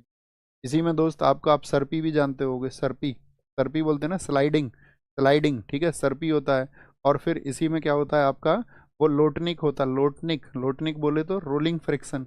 ये स्लाइडिंग फ्रिक्शन, ये रोलिंग फ्रिक्शन, और ये आपका स्टैटिक फ्रिक्शन। सबसे ज़्यादा वैल्यू किसकी होती है बताओ? नंबर दे देते हैं, 1 2 3। वैल्यू सबसे ज़्यादा किसकी होती है? पावरफुल कौन सा होता है? स्टैटिक होगा आपका, स्लाइडिंग होगा, या फिर आपका रोलिंग होगा, या फिर रोलिंग होता है? बताओ सबसे ज़्यादा। भाई चीज़ जिस पे घर्षण ज़्यादा लगेगा तो उस चीज़ को उतना विरोध करना पड़ेगा। आप भरी संदूक खींचने लग जाओ तो ज़्यादा लगेगा, लेकिन कोई गोल चीज़ है तो बॉल पे आपको कम जोर लगाना पड़ेगा। तो सबसे ज़्यादा किस में पावर होती है? वो आपका स्टैटिक फ्रिक्शन में होती है। किस में? स्टैटिक फ्रिक्शन में होती है। निम्न में से कौन सा नियम यह बताता है कि गैस का आयतन गैस के दाब के व्युत्क्रमानुपाती होता है? गैस का जो आयतन है, यानी कि वॉल्यूम ऑफ गैस है, वो आपका क्या बोलेंगे? प्रेशर ऑफ गैस के क्या होगा? इन्वर्सली प्रोपोर्शनल होगा। तो ये बॉयल का नियम बताता है, ये लुसाक का नियम बताता है, या फिर चार्ल्स लॉ बताता है, या आवोग्रादो? आवोग्रादो तो हम आपको बता चुके हैं। आप कहोगे ये बताता है भैया आपको बॉयल का नियम। चार्ल्स का नियम क्या बताता है? स्थिर दाब पर गैस का जो आयतन होता है, स्थिर दाब पर गैस का आयतन यानी कि volume of gas on a constant pressure is proportional to the absolute temperature. अर्थात स्थिर दाब पर गैस का जो आयतन होता है वो परम ताप के अनुक्रमानुपाती होता है। स्थिर दाब पर बोलेंगे, स्थिर दाब पर गैस का जो आयतन होगा वो आपका दोस्त परम ताप के अनुक्रमानुपाती होगा। ये चार्ल्स का नियम कहता है। अगर बॉयल के नियम की बात करें हम, तो बॉयल का नियम क्या बताता है आपको? या एक चीज और, बॉयल का नियम तो हमने आपको बताई दिया, गैस का आयतन गैस के दबाव के व्युत्क्रमानुपाती होगा। यहाँ पर क्या होगा? स्थिर दाब पर आयतन ताप के अनुक्रमानुपाती। तो वहां पर प्रेशर की बात और यहाँ पर टेम्परेचर की बात है, ठीक है। तो टेम्परेचर की बात जिसमें आ रही है वो कौन है? टेम्परेचर। तो टेम्परेचर पे आदमी की चाल बढ़ जाती है, ऐसे याद रखना। ताप के अनुक्रमानुपाती बताया गया, चाल बढ़ जाती है, चाल, ठीक है। चाल बढ़े, वहां पे क्या बताया गया? दौल। क्या बताओगे? दाब। दाब से क्या बोलेंगे? दाब में आदमी बाय करके चला जाता है। आप किसी के ऊपर प्रेशर मत बनाना। दाब में व्यक्ति क्या करके चला जाएगा? आपको बाय बाय कर जाएगा। आप किसी की जिंदगी में ज्यादा प्रेशराइज करोगे उसको। बोलो जी। जिस तापमान पर जिस जिस तापमान पर जिस तापमान पर किसी गैस का आयतन शून्य हो जाए, किसी किसी गैस का आयतन आयतन क्या हो जाए? शून्य हो जाए, ठीक है। Eight which temperature the volume of gas will be zero. किसी गैस का आयतन शून्य हो जाए, शून्य हो जाए, उसी को क्या बोलते हैं? उसी को बोलते हैं जीरो एब्सोल्यूट टेम्परेचर, परम शून्य ताप, परम शून्य ताप। इसी के लिए इक्वेशन है आदर्श गैस की समीकरण का इक्वेशन क्या होता है? जो भी हमारी आदर्श गैस होती है उसका साथ ही आदर्श गैस का जो समीकरण होता है वो क्या होता है बताओ? आदर्श गैस का समीकरण निकल के आता है, यहाँ से आप सब पढ़ते होंगे, पीवी बराबर एनआरटी होता है। क्या होता है? पीवी बराबर एनआरटी होता है। या पीवी पीवी जो साथी बॉयल के नियम में क्या होता है? पीवी इक्वल्स टू कांस्टेंट होता है, यानी कि पीवी बराबर स्थिरांक होता है। क्या होता है? स्थिरांक होता है, स्थिरांक होता है। स्तनधारियों से संबंधित इनमें से कौन सा कथन है जो गलत है? सामान्यतः स्तनधारियों के बाल होते हैं। हाँ जी, स्तनधारियों के बाल होते हैं, बिल्कुल होते हैं। तो मैं आपका बच्चों को दूध पिलाने के लिए इनमें स्तन ग्रंथियां होती हैं। हाँ जी, स्तनधारी हैं तो स्तन ग्रंथियां होंगी। इनके हृदय में 3 प्रकोष्ठ होते हैं, ये पूछा गया? नहीं भैया, इनके हृदय में स्तनधारियों के होते हैं 4 प्रकोष्ठ। कितने होते हैं? 4 चैम्बर होते हैं। मनुष्य यार स्तनधारी है, याद रख लो। कुछ स्तनधारी अंडे देते हैं, हाँ अंडे देते हैं। कौन कौन है? जैसे प्लेटिपस है, एकेडना है। प्लेटिपस स्तनधारी क्या बोलेगा? आपसे ये पूछ लेगा स्तनधारी जो अंडा देते हैं उनका नाम लिखो, तो क्या बोलोगे? एकिडना है और आपका प्लेटिपस है, प्लेटिपस है। याद रख लेना, जब भी स्तनधारी हो तो एक स्टेटमेंट और पूछा जाता है, क्या ये उच्च तापी होते हैं? उच्च तापी और नियत तापी दोनों होते हैं, याद रख लेना। क्या होते हैं ये? आपका हाइपरथर्मिया और टेरेस्ट्रियल दोनों होते हैं, नियत तापी दोनों होते हैं। क्या बोलेंगे? Hyperthermia and terrestrial, both of them. Okay. मछलियों में रक्त परिसंचरण के संबंध में, रक्त परिसंचरण से मतलब ब्लड सर्कुलेशन चल रहा है किसमें? आपका मछलियों में। तो उसमें क्या होगा? वो निलय से रक्त केवल क्लोमो गिल्स में जाता है, गलत बताना है। क्लोमो से रक्त शरीर के बाकी हिस्सों में जाता है, एकदम से ठीक है। कहाँ जाएगा? निलय से आपका क्लोम्स में, और क्लोम्स से आपका बाकी हिस्सों में। दो कक्षीय हृदय में दोहरा परिसंचरण, देखो याद रख लेना, मत्स्य वर्ग में कभी भी दोहरा नहीं होता, इसमें साथ ही आपका सिंगल सर्कुलेशन होता है, यानी कि इकहरा होता है, इकहरा, इकहरा परिसंचरण होता है, इकहरा। शरीर से रक्त अलिंद में प्रवेश करता है, एकदम से ठीक बात है, यानी कि वही गलत हो गया। क्या बोलेंगे? वही गलत हो गया आपका। और आपका अगर हम आपसे यहाँ पे एक क्वेश्चन पूछ सकते हैं, मुझे बताओ जितने भी मत्स्य होते हैं, मछली होती हैं, वो सब के सब आपका अपशिष्ट का उत्सर्जन करते हैं या नहीं? एक्सक्रेशन ऑफ वेस्ट करते हैं या नहीं करते? अपशिष्ट का उत्सर्जन, अपशिष्ट तो मनुष्य भी निकालता है अपनी बॉडी से। आप कहेंगे हाँ भैया सुबह को हम भी चले जाते हैं। अपशिष्ट का उत्सर्जन जो होता है, एक्सक्रीशन ऑफ वेस्ट होता है, तो मछलियों से वो किस फॉर्मेट में होता है? तो याद रखना, अमोनिया के फॉर्मेट में होता है। किसमें? अमोनिया के फॉर्मेट में। और पक्षी इसी को किस फॉर्मेट में करेंगे? पक्षी कभी भी पूछा जाए, पक्षी जो उत्सर्जन करते हैं वो याद रख लेना, पक्षी जो उत्सर्जन करते हैं साथी, जैसे ये अमोनिया के फॉर्मेट में करेगा, ठीक है, तो पक्षी किस फॉर्मेट में करेंगे? यूरिक एसिड के फॉर्मेट में, यूरिक अम्ल। और मनुष्य किस में करता है? मनुष्य की बात करें अगर हम, ह्यूमन की बात करें, तो मानव जो होता है, मानव जो होता है वो फॉर्मेट में आता है यूरिया के फॉर्मेट में, यूरिया, यूरिया के फॉर्मेट में। यूरिया का फॉर्मूला लिखो फटाफट से। यूरिया का फॉर्मूला क्या होता है? CH2 यार मैं ही भूल गया, नहीं सॉरी, NH2CO NH2 होता है। क्या होता है? NH2CO NH2 होता है, NH2ONH2, यानी NH2 का होल ट्वाइस CO होता है। किसने बनाया था यूरिया को? फ्रेडरिक वोलर ने, फ्रेडरिक वोलर ने बनाया था। किसने बताया? फ्रेडरिक वोलर ने उसको बनाया था। ओके, ये आपको याद रख लेना। देखो यहाँ पे एक क्वेश्चन होगा कि अगर मैं पूछूं, मछली, मछली सांस लेती है, रेस्पिरेशन करती है, वो श्वसन दर होती है, तो इसका जो श्वसन होता है वो किससे होता है? गलफड़ों से होता है, याद रखना, गिल से होता है। श्वसन कैसे करती है अपना? गलफड़ों से होता है, यानी कि गिल्स से होता है, ठीक है। सबसे जहरीली मछली कौन सी है बताओ जरा? दुनिया में ज्ञात सबसे जहरीली मछली पफ्फर है। कौन सी है? पफ्फर, पफ्फर याद रखना। हाल ही में इसरो ने भारत का पहला एनालॉग अंतरिक्ष मिशन कहाँ शुरू किया है? पहला एनालॉग अंतरिक्ष मिशन वो शुरू किया है साथ ही आपका लेह में। क्या बोलोगे?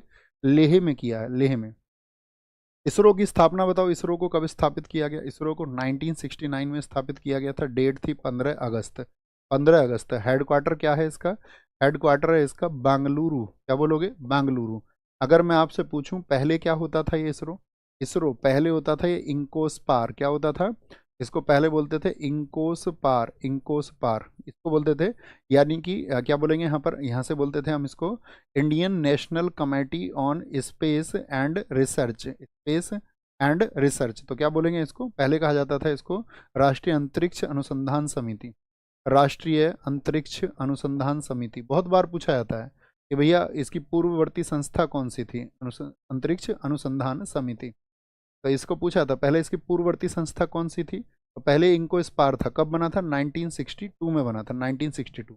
फिर इसी को क्या कर दिया गया, इसरो बना दिया गया। किसने बनाया इसको, इंको स्पार, यानी इसकी जो पेरेंटल ऑर्गेनाइजेशन है उसको बनाया था विक्रम साराभाई ने। विक्रम साराभाई ने, याद रखना है इसको, विक्रम साराभाई ने इसको स्थापित किया। ठीक है, मुझे बताओ हमारे देश ने अभी हाल ही में चंद्रयान 5 की घोषणा कर दी है, वो हम किसकी मदद से भेजेंगे, वो भेजेंगे हम जापान की मदद से, जाक्सा की हेल्प से। किससे, जाक्सा कहाँ की स्पेस एजेंसी है, जाक्सा आपका जापान की है।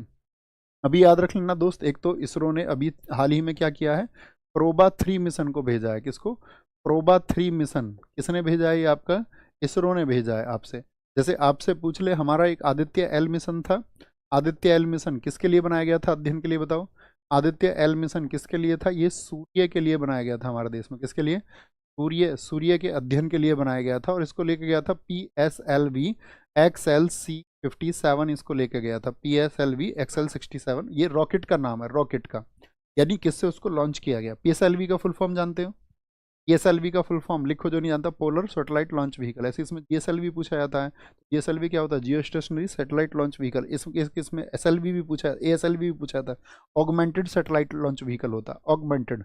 देखो दोस्त, हमें इस बार भी आपका फ्राइडे आपका क्लास नहीं होगा, फ्राइडे आपका क्लास नहीं होगा। एक बार थम्स अप कर दो, सबके पास ये मैसेज रहेगा, कल होगा, फ्राइडे नहीं होगा, फ्राइडे नहीं होगा। ठीक है, क्योंकि अपनी आंखों में फिर से वही दिक्कत है, तो उसने कहा उसको रेस्ट में मेंटेन करो, आपको दिख भी रहा होगा, है ना। वो स्क्रीन की वजह से बहुत इफेक्ट पड़ता है, उसमें बहुत दर्द होता है, तो अभी भयंकर दर्द है, चश्मा उसका इलाज है नहीं। इसरो ने भारत का पहला एनालॉग कुछ ढूंढेंगे इसके लिए, इस कलर को किया था, इसीलिए मैंने कहा था कि ये कलर है ना, ये दिक्कत नहीं करेगा, लेकिन ये करता है। हाल ही में किस भारतीय खिलाड़ी ने विश्व एथलेटिक कॉन्टिनेंटल टूर में पुरुषों की 5000 मीटर दौड़ में स्वर्ण पदक जीता। 5000 मीटर दौड़ में आपका ये जीता है आपका गुलवीर सिंह ने। किसने, गुलवीर सिंह ने जीता है। अब मुझे बताओ, विश्व एथलेटिक्स कॉन्टिनेंटल टूर जो ये दौड़ हुई है, तो ये किस देश में हुई है, आपसे ये पूछ लेगा तो आप बोलेंगे भैया ये जापान में हुई है। कहाँ पर हुई है, ये आपका जापान में हुई है, जापान में। ठीक है, जापान में आयोजित हुई है, और यहाँ पर इन्होंने अपना रिकॉर्ड बनाया है, 13 मिनट 11 कुछ सेकंड में दौड़ गए। और अविनाश सांबले, इनको याद रख लेना, इन्होंने एशियन गोल्ड, जो एशियन गेम्स थे 2023 वाले, उसमें क्या कौन सा मेडल जीता था, एशियन गेम्स 2023 में इन्होंने जीता था गोल्ड। ओलंपिक में थोड़ा चूक गए थे ये, ठीक है। एशियन गेम्स 2023 किस देश में हुए थे, चीन में हुए थे, चीन में। और कौन से पार्ट में खेलते हैं आपका अविनाश सांबले, तो 3000 मीटर स्टीपल चेज में, क्या बोलोगे, 3000 मीटर स्टीपल चेज में ये खेलते हैं आपका। ठीक है, नेक्स्ट है 25वें हॉर्नबिल महोत्सव के लिए किस देश को सहयोगी देशों के रूप में चुना गया है, किस देश को, बताओ जी। हॉर्नबिल, हॉर्नबिल कहाँ पर होता है, हॉर्नबिल, तो किसको चुना गया है, अभी वेल्स को चुना गया। देखो हॉर्नबिल से याद रख लेना, हॉर्नबिल की जो शुरुआत हुई थी वो हुई थी सन 2000 से। कब से हुई थी, सन 2000 से हुई थी। और प्रत्येक वर्ष ये कब से कब तक मनाया जाता है, 1 से लेकर के 10 दिसंबर तक, 1 से 10 दिसंबर, यानी कितने दिन हो गए टोटल, 1 से 10 दिसंबर तक मनाया जाता है। क्यों जी 1 दिसंबर ही क्यों, क्योंकि 1 दिसंबर जो है ना, ये नागालैंड का स्थापना दिवस है। हॉर्नबिल कहाँ पर बनता है, ये नागालैंड में बनता है, तो ये नागालैंड का स्थापना दिवस है। तो क्या नागालैंड की स्थापना सन 2000 में हुई थी, नहीं, नागालैंड तो स्थापित हो गया था 1963 में, लेकिन 2000 से इसको मनाया जाना शुरू। ठीक है, और हॉर्नबिल को हम बोलते हैं दक्षेस पक्षी, किस पक्षी की याद में, दक्षेस पक्षी की याद में। अब बच्चों मैं आपसे एक क्वेश्चन और पूछूं, मुझे बताओ नागालैंड के अलावा और कौन सा राज्य है जो हॉर्नबिल को मनाता है, नागालैंड के अलावा है, ठीक है, नागालैंड के अलावा और कौन सा राज्य है जो उसको मनाता है। देखो नागालैंड को हम हमेशा बताते थे आपको, नाग, नाग के लिए भाई आप नाग, आप जा रहे थे किसी बाइक वगैरह पर, आपने हॉर्न बजा दिया, एकदम बिल से आ गया नाग, हॉर्न, हॉर्न बिल, बिल से बजा दिया आपने, आके आ गया नाग, आ गया। त्रिपुरा भैया, त्रिपुरा, त्रिपुरा वाले सारे ठीक है, त्रिपुरा वाले सारे ठीक है, अरुणाचल वाले अपने पास से ऐसे ही लिख दे रहे हैं, ऐसे ही लिख दे रहे हैं, ठीक है। त्रिपुरा मनाता है इसके अलावा। नागालैंड, तो नागालैंड के अन्य त्योहार बताओ हमको क्या है, तो नागालैंड, नाग, नाग हॉर्न बजते ही बिल से बाहर आ गया, बाहर आ गया। यहाँ पे एक फेस्टिवल होता है मो आंसू, मो तो भाई आंसू आ गए एकदम से, आंसू आ गए, ठीक है, लड़की बोली मो तो आंसू आ गए एकदम से। 3 दिन के लिए मनाया जाता है, क्योंकि भाई सामने लड़की तो रोने लग जाएगी ना, एकदम से सामने आ जाए तो सी क्राई, उसकी स्कूटी थी, हॉर्न बज गया उसको, एक तो स्कूटी उल्टी सीधी चलाती है, सैक्रे नहीं, सी क्राई, सी क्राई करने लग गई, सी क्राई। तो सैक्रे नहीं भी कहाँ का है, वो भी आपका 10 डेज का ही एक फेस्टिवल है। सी क्राई करने लगी, अरे कोई नाग से मुझको बचाओ, एकदम एक लड़का आता हीरो बन के बोलता मैंने तुमको यम से बचा लिया, यम से, ठीक है। और नहीं तो अभी जो नाग था ना वो आके आके लेग पे खा जाता, तुम्हारी लेग पे खा जाता, ठीक है, लेग पे खा जाता, ठीक है। बुसु दीमा, क्या बोलोगे, बुसु दीमा।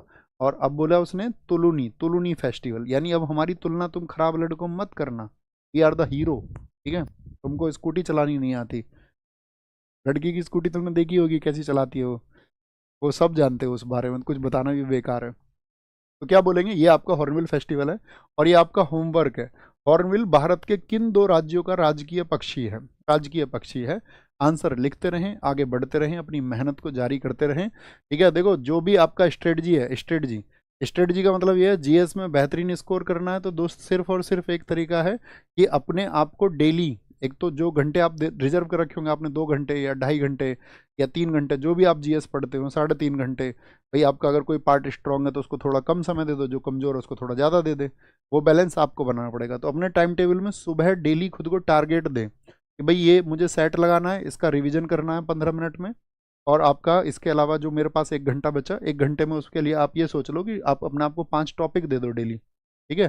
5 टॉपिक दे दो, या तो ये दे दो भी इनिशियल स्टेज से एक एक टॉपिक पढ़ता चलूंगा शुरुआत से इस सब्जेक्ट का, जिसको मैं रिवाइज करता चलूँ।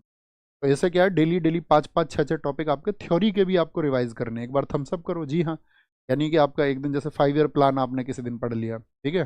कोई बड़ा टॉपिक है तो वो 2-3 दिन में भी पढ़ लो, कोई दिक्कत नहीं है। सेंसस है, बड़ा टॉपिक है, उसको 2-3 दिन में पढ़ लो। आपका ट्रिब्यूटरीज है, भारत की आपका नदियाँ हैं, उनको पढ़ लो एक दिन। भारत का आपका जोग्राफिकल कंडीशन है, तो जब आप अच्छे से अगर पढ़ चुके हैं तो थ्योरी में रिवाइज बहुत जल्दी हो जाता है ना। और उसके बाद में मैक्सिमम प्रैक्टिस, मैक्सिमम प्रैक्टिस।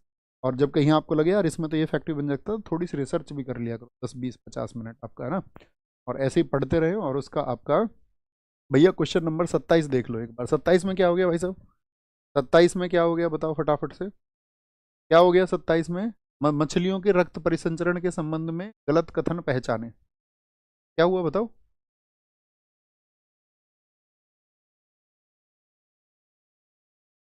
कोई दिक्कत नहीं है, ठीक है, देख लेना तुम, इसमें बता देना मुझे लिख के, कोई बात हो, है ना। ये होमवर्क है आप सब लोगों के लिए। अपना ख्याल रखिए, बाय बाय, टेक केयर, जय हिंद, जय भारत, थैंक यू।